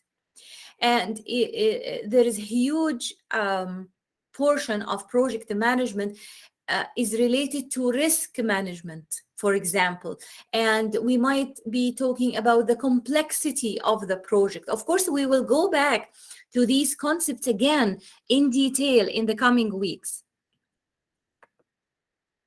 So we have managerial complexity. The Project Management Institute defines complexity as we need to continually evaluate and navigate project complexity so that the approaches and the plans that we have will enable the project team to successfully go throughout the life cycle of the project. And the complexity could be related to many, many reasons. Some are related to human behavior. Some are related to the systems that we use. Something related to uncertainty. We are not certain about certain aspects. Something related to ambiguity. Something is not clear enough. Sometimes, okay, the government have a new policy, for example, but we are not sure how to comply to this policy. Complexity can emerge at any point during the project. There is a risk that can happen. For example, okay, we are working, everything is good, everything is nice, and suddenly we have a conflict in the team. Okay, complexity rises. Or we are in the middle of working on a project and there is a change in policy, or there is a new update to the software and we are not able to deal with the new updates. For example, we need to retrain our team. Complexity can be introduced by events. Some events will happen, like, for example, when COVID-19 hit, so many businesses were, okay, I'm not sure what to do now. I'm not sure how to do it. I remember the local grocery store, the government said they have to install screens. So what did they do? They just bought a cheap plastic, transparent plastic, and they installed it. So when in their mind they are complying to the government requirements, so that, okay, now we have a barrier between the cashier or our staff and customers. When the inspector came, he said, no, this is not durable. It can break any time. And he saw the tapes and everything. No. And he gave them a warning because they are not complying to the regulation. After a while, they knew, okay, we have these plastic screens that we have to buy from somewhere. So see, it can emerge at any time. Some events can raise the complexity of the project. Some conditions, it might affect the value that we are giving to our customers. It might affect the scope. We might be working on something like happens when there is the underground water and we didn't do our calculations right. And we have to get extra pumps, for example. So it's a complexity, and it added more to the scope of the project. Communication is a huge one. Communication between people, different styles of communication. I might communicate a message and I think that, okay, my message is clear, but some people in the team, they don't understand much of what I'm saying. Stakeholders might ask for something or create a layer of complexity. Risks and technological innovation. All these types of risks that we can complexity examples that we can face throughout the project. That's why, as project managers, we need to be vigilant and aware of these things that might come. And a personal advice to you: you have to have huge resilience. Because when you are managing a project and these things come from different directions, you might feel stressed, you might feel pressured. So no, calm down, take a deep breath, have a paper and pen, and try to analyze the situation step by step and small. And when you have a big problem, there is a tool called Fishbone. So we started to divide the problem to its causes and root causes and suggest ideas how to do it. Okay, let me search quickly online if I can find a nice representation of the fishbone diagram. And I will share it with you. Okay. Okay, where is it? Okay. Oh, it's a very small one. Why? I need a bigger one. Okay, yeah. Let me share it with you.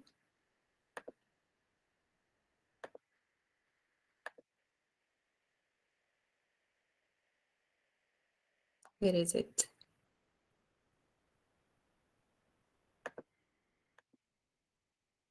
Yeah, this one. Can you see it? So we have here the problem, and we have different categories and different causes, and we try to analyze the causes of the problem or the categories of the problem step by step.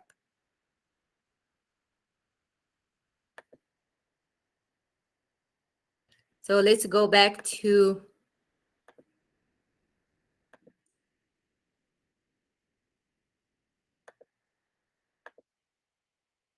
okay. So we need to manage the complexity. We need to deal with complexity. And also we have structural complexity. And structural here is not the structural civil engineering. No, it's the elements that might cause complexity. And we use a model called MODEST. Again, we use these tools to make it easier for us. So we have the mission of the organization or the strategy or why we are here. We need to understand this. Yes, we are a project, but we are part of the bigger mission of the organization. And we have the organization itself, how we structure the work, the hierarchy, the type of the organization.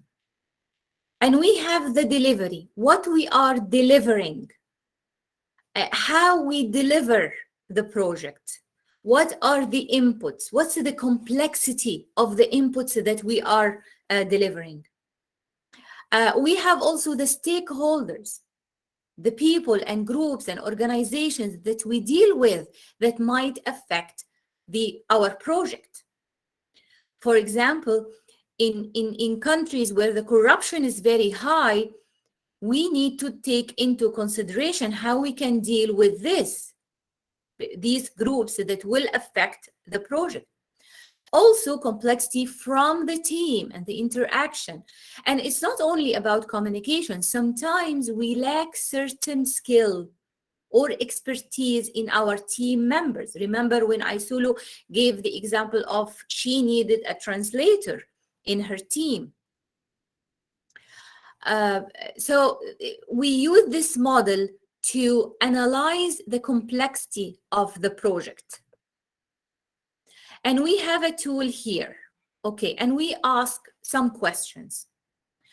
For example, when it comes to mission, do we have clear requirements? Do we know how to do do we know what we are supposed to do?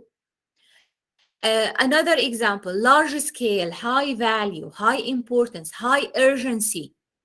Maybe the project is very urgent. Remember Ailu? Rudis. No, Rudis. Rudis gave us an example that, okay, she didn't have enough time to deal with the project. Maybe it's a high importance. So the senior management are very, very involved with this project. Large number of constraints. Some projects, they have large number of constraints, legal, health and safety, security, budget constraints, time constraints, so many constraints that we need to handle. A high level of interaction and interdependency within other projects. So there are information flowing from project to project, or I am waiting for a project to finish. So can I build on this project or this output? Also, a high level of uncertainty or novelty. This project, it's our first time to do something like this. So we are just exploring how to do something like this. There are certain implications, there are certain side effects that might happen. So these are examples of issues that can be related to the mission.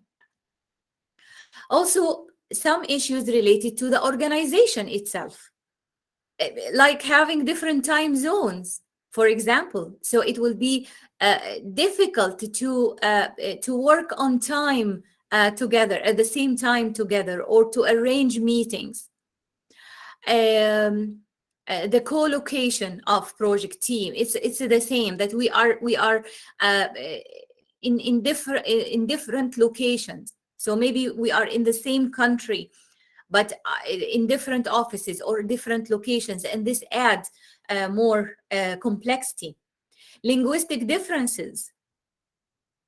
I remember I used to work in the Gulf states, and although we speak Arabic, but I speak Arabic with Egyptian dialect, they speak Arabic with their local dialect.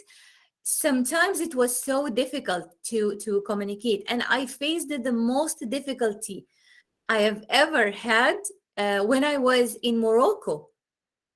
So in Morocco, although we are speaking Arabic, unless we speak traditional Arabic, we cannot understand each other, because they are using totally different words for the same things. Lack of appropriate organizational structure. We don't have the right organizational structure and the right accountability. Who's doing what? Who is reporting to whom? A high level of change. We have procedures, we have policies, and we are in the midst of changing almost everything. So there are sometimes, for example, there is some change within the organization, and it affects the project. Delivery. We don't have proper project management methods. That's why these institutions like the PMI, they are trying to, okay, who's,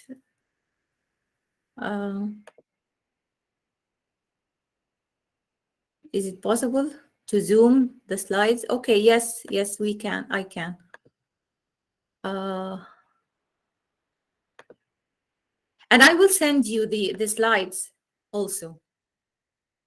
And actually, it's coming from your book. This is coming directly from your book. Okay. So we don't have an appropriate method to manage the projects. Remember, that's why we talked about the importance of structures and frameworks, because we need to have a solid approach to manage the project. We need tools. We need forms. This form, for example, this is a tool that we use.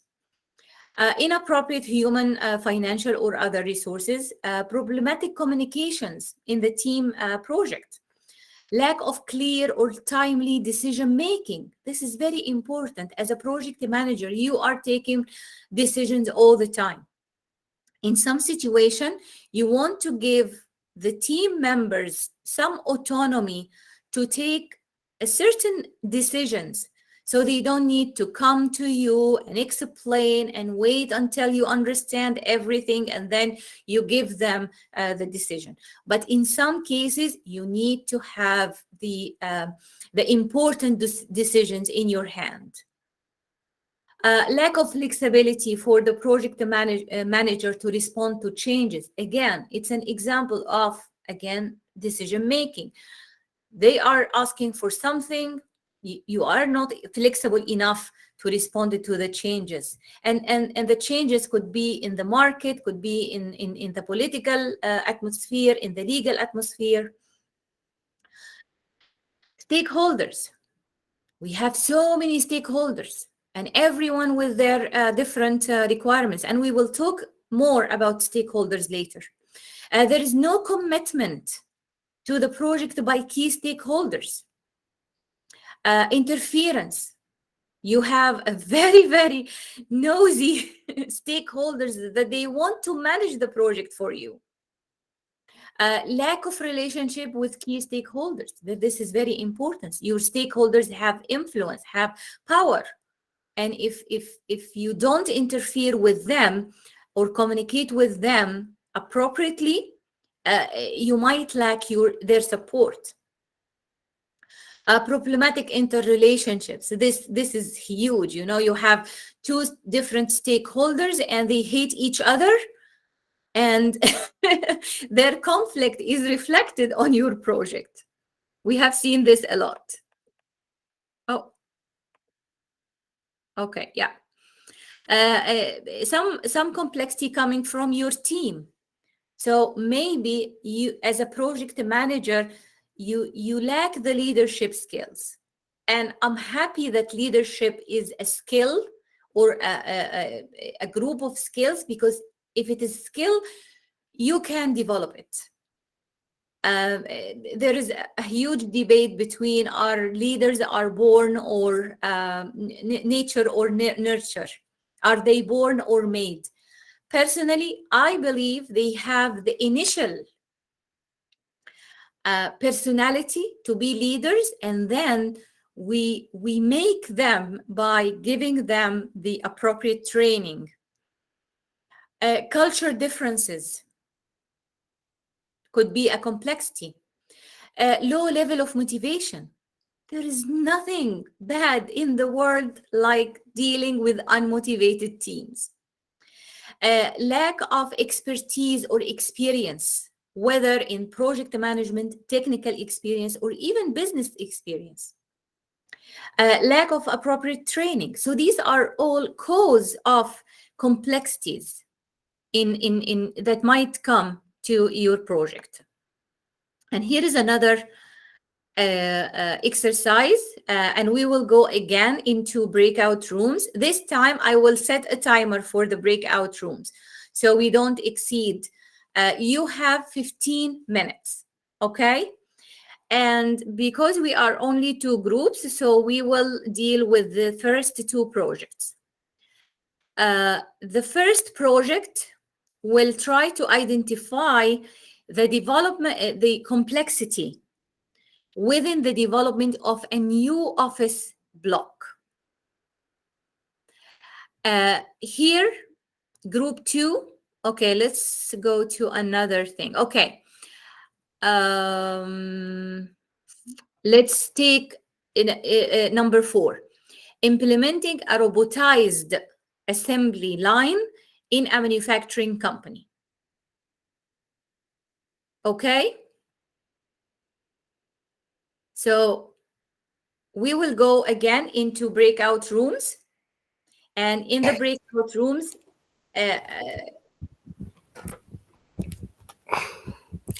Sorry, ma'am. yeah. Could you please bring the complexity slides so we can? Yes, I will bring it, but I was about to open the breakout rooms, and now I don't. Most of you are not here. I don't know why. Asulu, she joined the breakout room quickly. So group 1 will discuss the building. Group 2 will discuss the manufacturing line. Okay, and I will share the screen for the analysis that you can use. Not this one, this one. Okay. And I think now you have it all.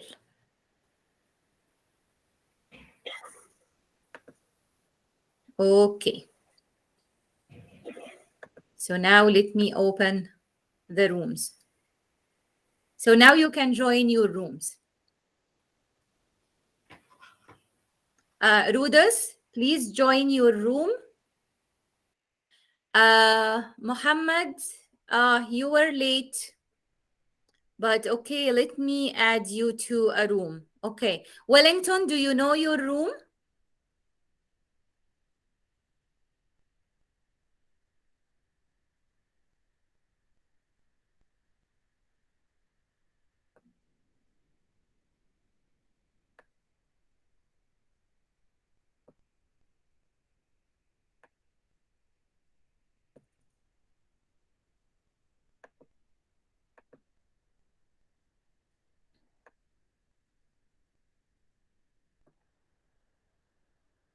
Wellington, will you please join Asulu and Mansour?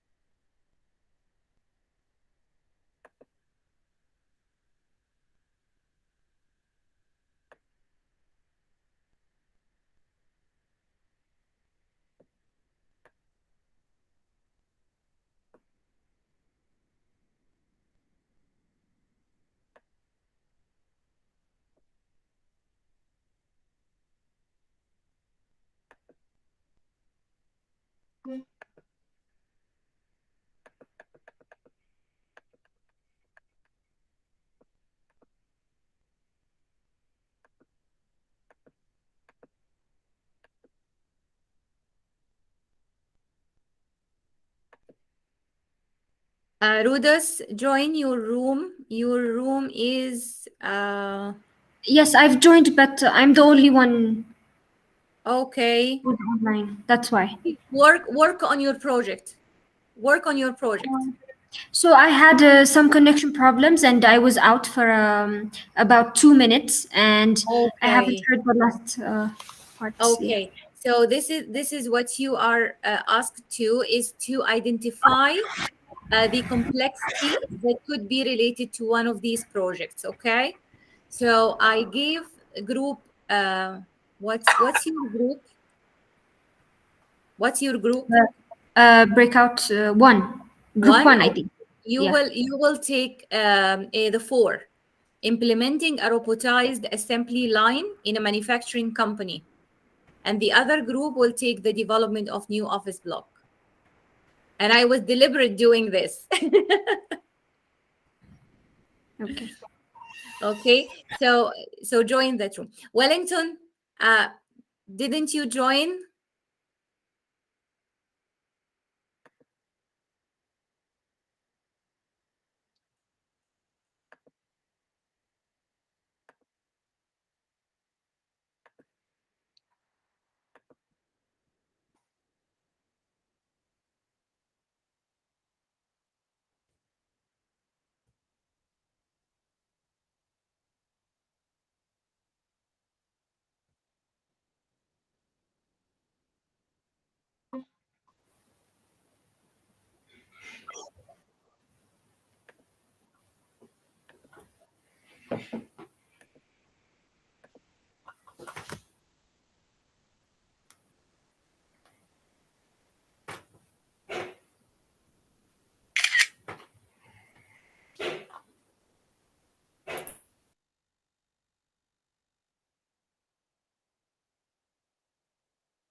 I've been trying to connect to the meeting, but I've been finding a lot of challenges in connecting to the line.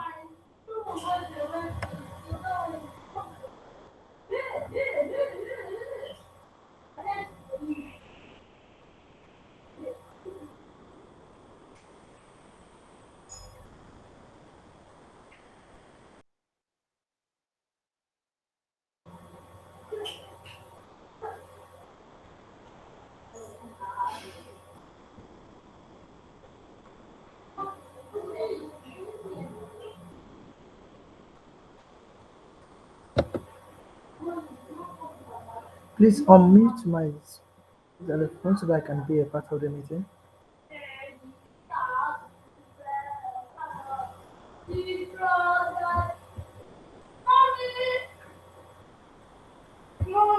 Wellington, you have any problem?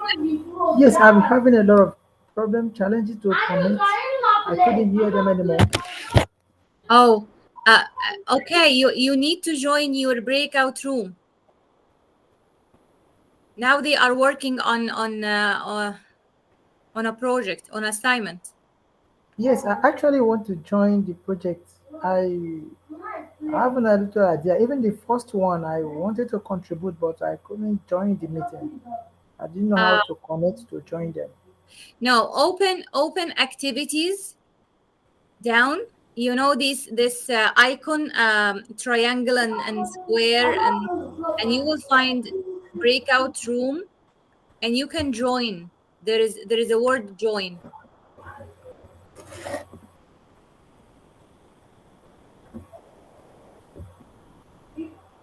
Can you see it? Okay, let me share my screen. Okay. Let me share my screen and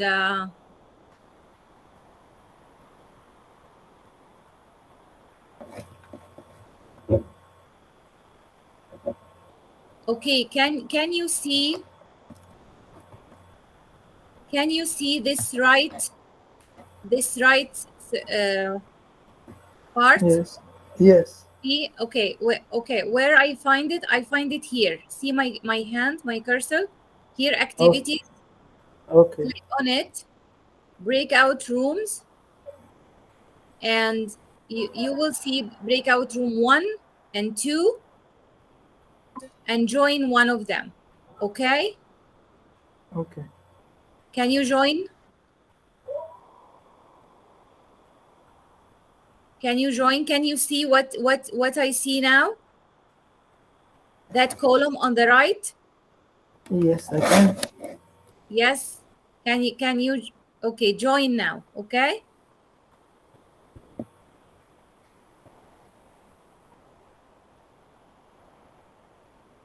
Hi, Rudis. I can't hear you. Sorry. I was muted. So can you share the I information will that you share. shared? Yes. Okay. I was just showing Wellington how to join. Yes. Here you Okay. are. Yes. And you can check your material. It's in your material. Okay. Yeah. Thank you. Okay. Thank you.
This way, who is joining in?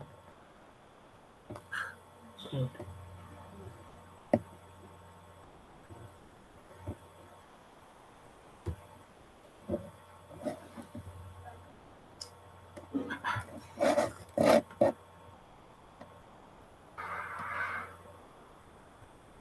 Why is this thing just couldn't be a part of this meeting? I actually want to join.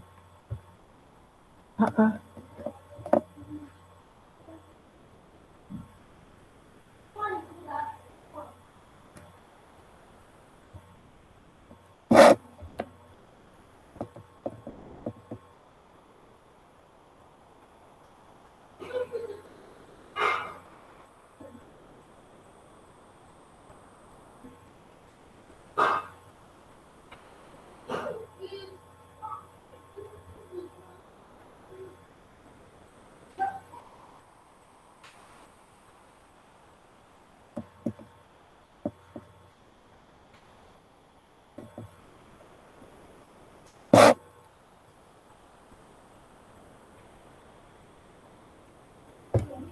Hello, team, please.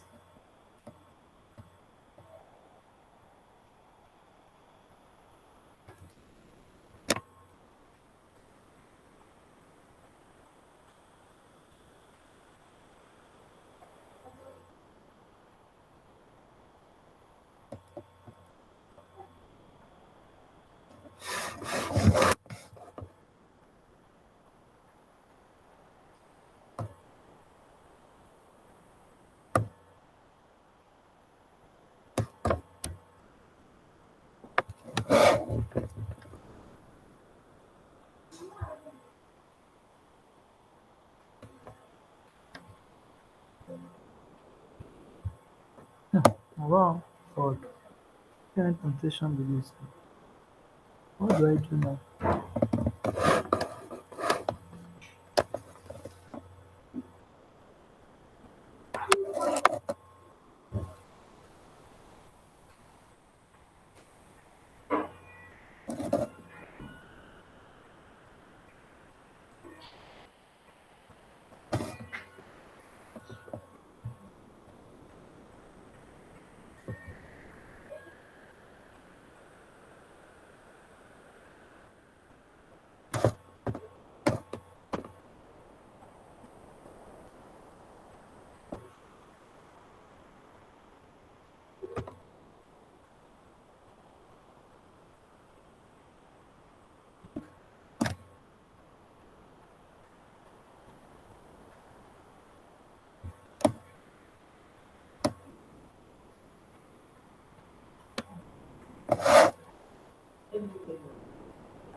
Wellington, Yes. why don't you take a project and work on it by yourself and present it, okay? Okay. So maybe take the project of establishing an office building. Okay. Okay, office building. Okay. Okay, and can you see the screen? No. The Can you screen? zoom it? This? Yes. Can I zoom it a little bit? Yes. Okay, let me zoom it. Yeah, but if I zoom it, I will lose some of. Okay. Okay, can you see it? Let me check.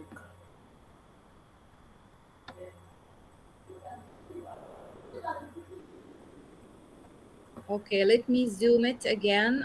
Oh, sorry, I closed it.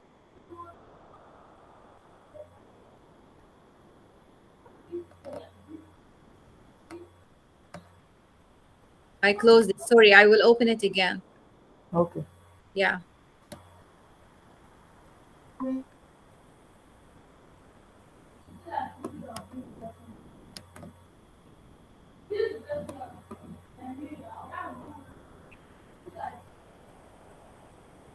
Yeah.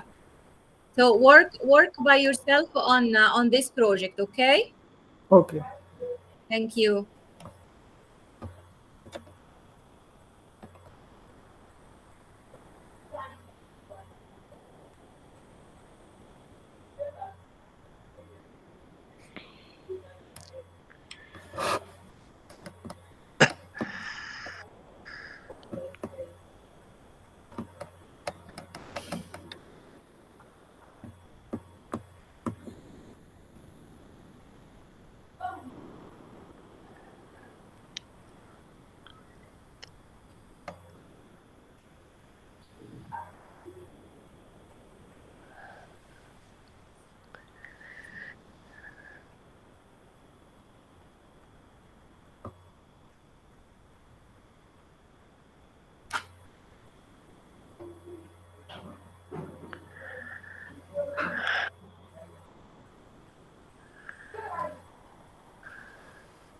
Okay, welcome back. Hi. Okay, was it a good discussion? So we were not able to discuss about the topics because I was out for 5 minutes of the last session of the last part of the session, so I couldn't explain it to Muhammad, and Muhammad was not online. He joined this session late, so he didn't understand most of the things, so we were not able to discuss Okay. much. Okay, but at least we have Aisulu and Mansoor. You managed to have your discussion. Also, Wellington was working by himself on a project. But what we are trying to do, if you remember, Rudis, before you disconnect, we were talking about the complexity that we might face in dealing with the project, and we identified different sources of complexity, and we were using a model. Okay. Okay, let me. Modest. Yeah, modest. Yes. Okay. Can you see my screen? The PowerPoint. Yes. Okay.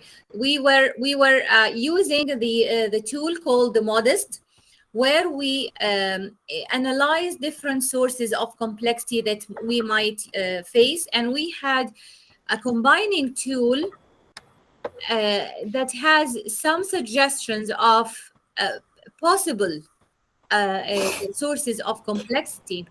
So we might have complexities related to the mission, the organization, the delivery, the stakeholders, the team. And these are some examples of different scenarios of complexity that you might face. So if you can start, Mansoor and Aisulu, if you can start with your analysis. Okay, thank you, ma'am. We discussed the discussed the project, and we found some points, some complexity points. So the very first one is that What was we your need. project? It was a robotized assembly line for a manufacturing company. Okay. Yeah. So the very first point was that we need a very big investment in the beginning. Maybe in the long run, it will be profitable because we will get rid of the staff salary. But in the beginning, we need a lot of investment. So that's one complexity. And the number two is that we need a lot of energy. The robots needs energy, and we have to provide them. Will it be electricity or anything else? So, and the third point is that the robots have the possibility of getting hacked. So if they are hacked, and the company will be will see consequences in the assembly line.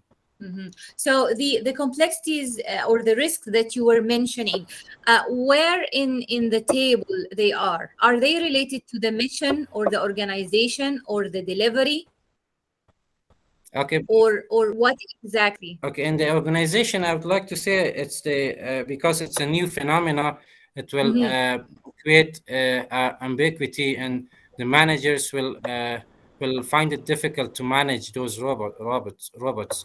So that will be the organization part, and the points that we discussed are regardless of the 5 categories of the complexity. So if you could please let us know that which parts belong to the which category. So So what you said right now, I believe it's related to the high level of change that the project produces in the organization. See, okay, in the organization, the last sentence. So I think this yes, could be yes, under this one. Of course, yes, there might be something also in delivery.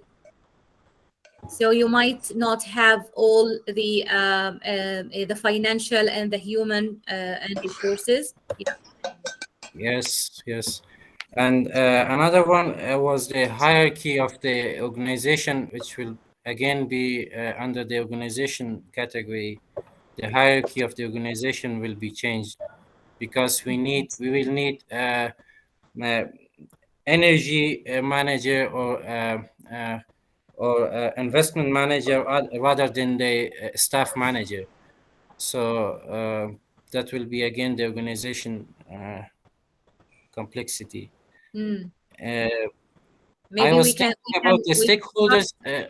I was thinking about the stakeholders complexity, but I believe that nothing would nothing came into my mind. So Well, actually, you might have something related to commitment because robotized lines means that less human workers, so they yes, might not be committed to the project as the senior leadership, for example. yes, right. May I add? Yeah. Yes, belonging to organization, we should restructurize the staff.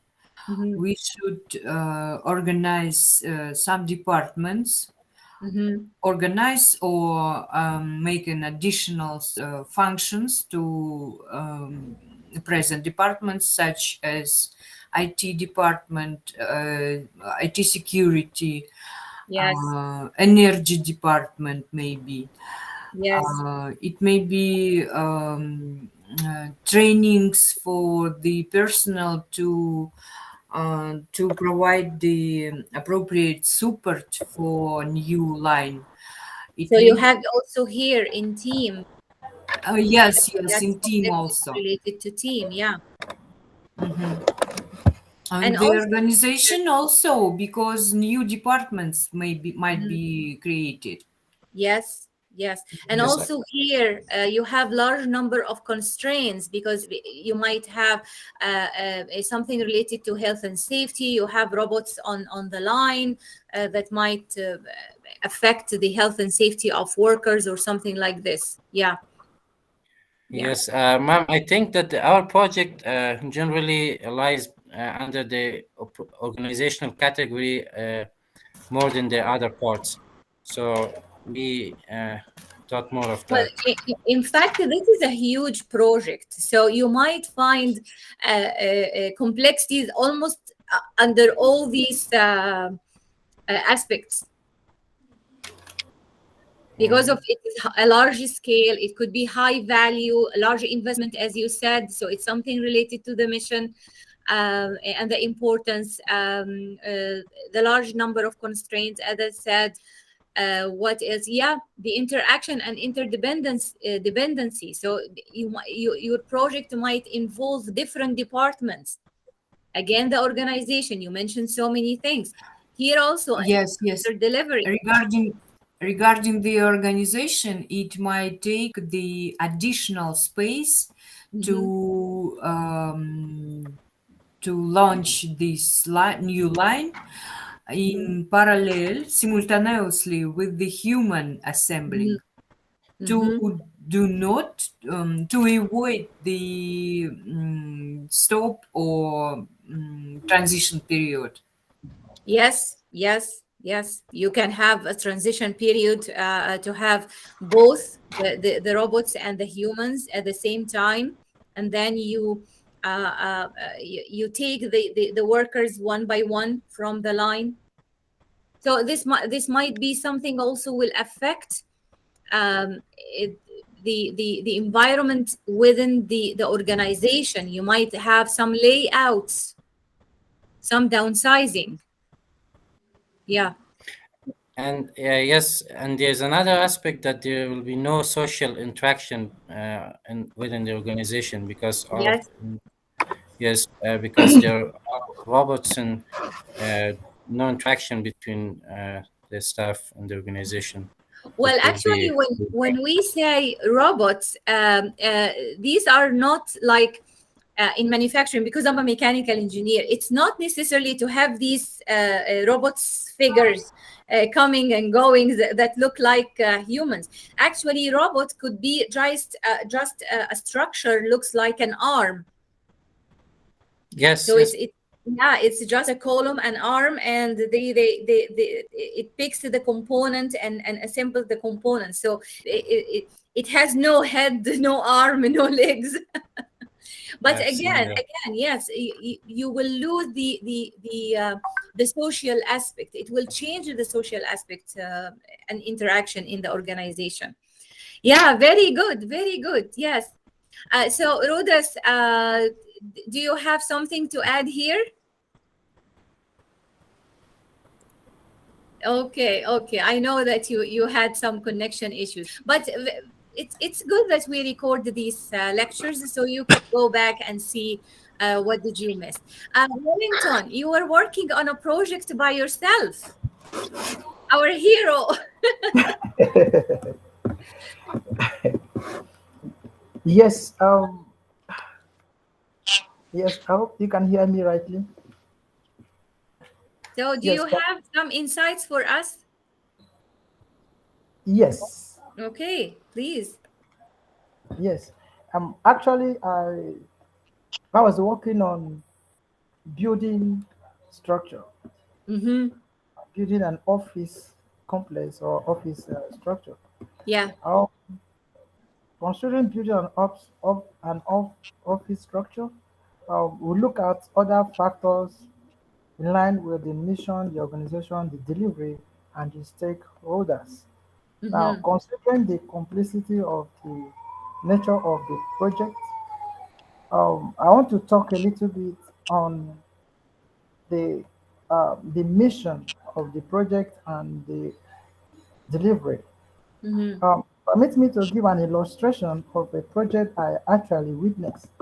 Um, there is a building project going on. My client, the office, my office, were privileged to be a part of that project. It's a world-class building project. It's actually for a church building. So trying to draw an inference and experience from what I encounter while on the field, it happens that the complex building, the structure has a complex structure or design. It's one of the biggest. The mission of the project is to build uh, a frame. Sorry, to build one of the largest space frame roofing, where there will be no pillar at all between the auditorium, and then it has at the back over 8 stories building. And So you chose an actual project. yes, Okay. yes. So this particular building actually we've contacted a lot of companies, we've contacted a lot of organizations. There's one of the company we were able to contact in China.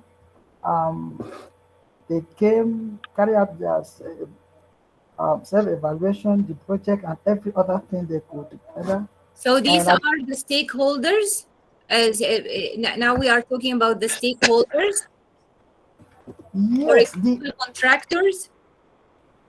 the contractor. We have the contractors. We also have the client. The client The set up a board. clients. Oh, Yes, okay. our client set up a board of committee, about 2 committees to actually supervise this project.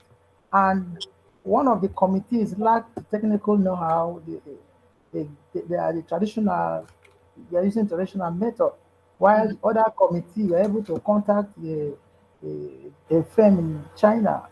And the project, we experienced a kind of complicity there, where the language barrier, talking about the architectural design and how to build a space frame where there will be no pillars in over an auditorium that will have a capacity of over 100,000 capacity of people. And it was actually a challenge. So the mission there is how will it be health wise? Will this space be durable? Will it not collapse?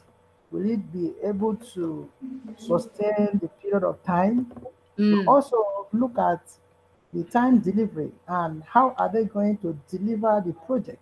What are the mechanisms, the technical know-how, the skills and expertise required to set up this project? Apart from the drawing now to put it in a live situation. Okay, thank you so much. Because we are running out of time. Actually, we are over time. So yeah, but actually that's a big one. So maybe we can use it in the future for another discussion. So let's see what we still have. Oh yeah, we are almost no, not we are almost done. We are done. So thank you so much for this wonderful presentation. I really enjoyed your inputs. Mohammed, you came late. So Yeah. we start at 10. I tried to get connected, but I had some technical difficulties with my It's internet okay. Yes, connections. it happens. Yeah. So I'm gonna try to catch up. I'm Yeah. gonna Yes. go through the recorded files and Yes. I'll try to catch that. Yes. I will share with you both lectures. And please feel free to email me if you have a question, if there is something that you didn't understand, and please read your material.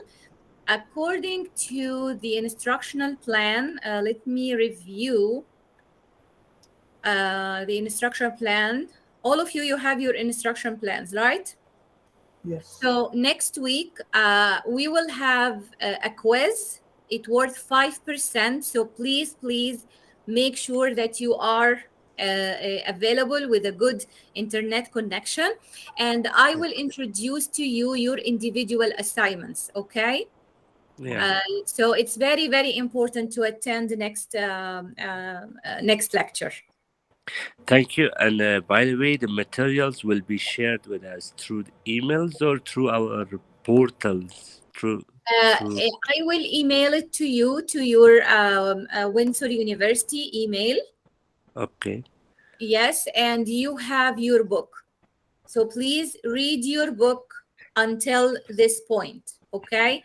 Until page, I'll tell you exactly. The book is available on the portal. Where is the book? I think the student liaison contacted you with your books, right? I think I just received the materials for another subject for the project management. I haven't received anything yet, but I'm gonna check it once again in case if there is. If it has recently been shared with me, then I will check it. In case if I don't have checked it access before to the class, but there was nothing in there. I think there is nothing. So none of you received a book, a student No. book? I personally haven't.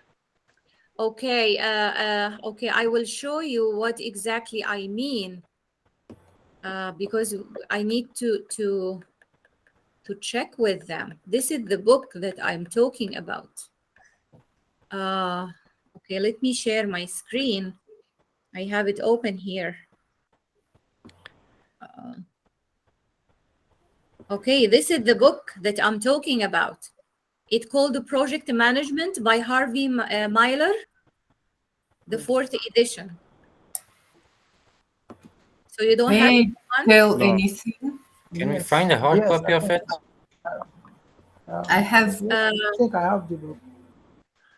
I have downloaded I have found and downloaded the 6th edition. The 6th edition, the 5th edition is will be in the market in March. Oh, 1 second, please. 1 moment. Sorry, maybe. No, it's okay. It could be another book by the same author. Okay. Well, I'll tell you what I will do. I have the PDF copy. Okay. I will see if I can attach this to your emails so you can read, because I need you to read until page 48. Okay. Yeah. That would be a good idea if you share that through our emails. Yeah. 48. Where is 48? Oh, here. From page 1. This page. So anyway, here till this page. So all of this, we are almost like 1/10 of the book. So anyway, I will try to send you an email with almost everything since we started, because some new students joined us. And again, if you have any question, email me. And you have 1 week, so I will be vigilant to do it tonight. Okay. Sorry, will we receive the materials? I mean, the PowerPoint slides as well? Yes, I send the PowerPoint slides. Yes, I will send everything. Okay. And links to the recordings. And if you have any question, email me. Okay, everyone. It was nice seeing you, and it was really, really wonderful discussion. I'm happy of the in-class discussion. As I told you, I learned from you. You are from different disciplines, and we share wonderful information together. So thank you so much. Thank you. Thank you. Goodbye. Good. Bye. Bye. Bye. Bye.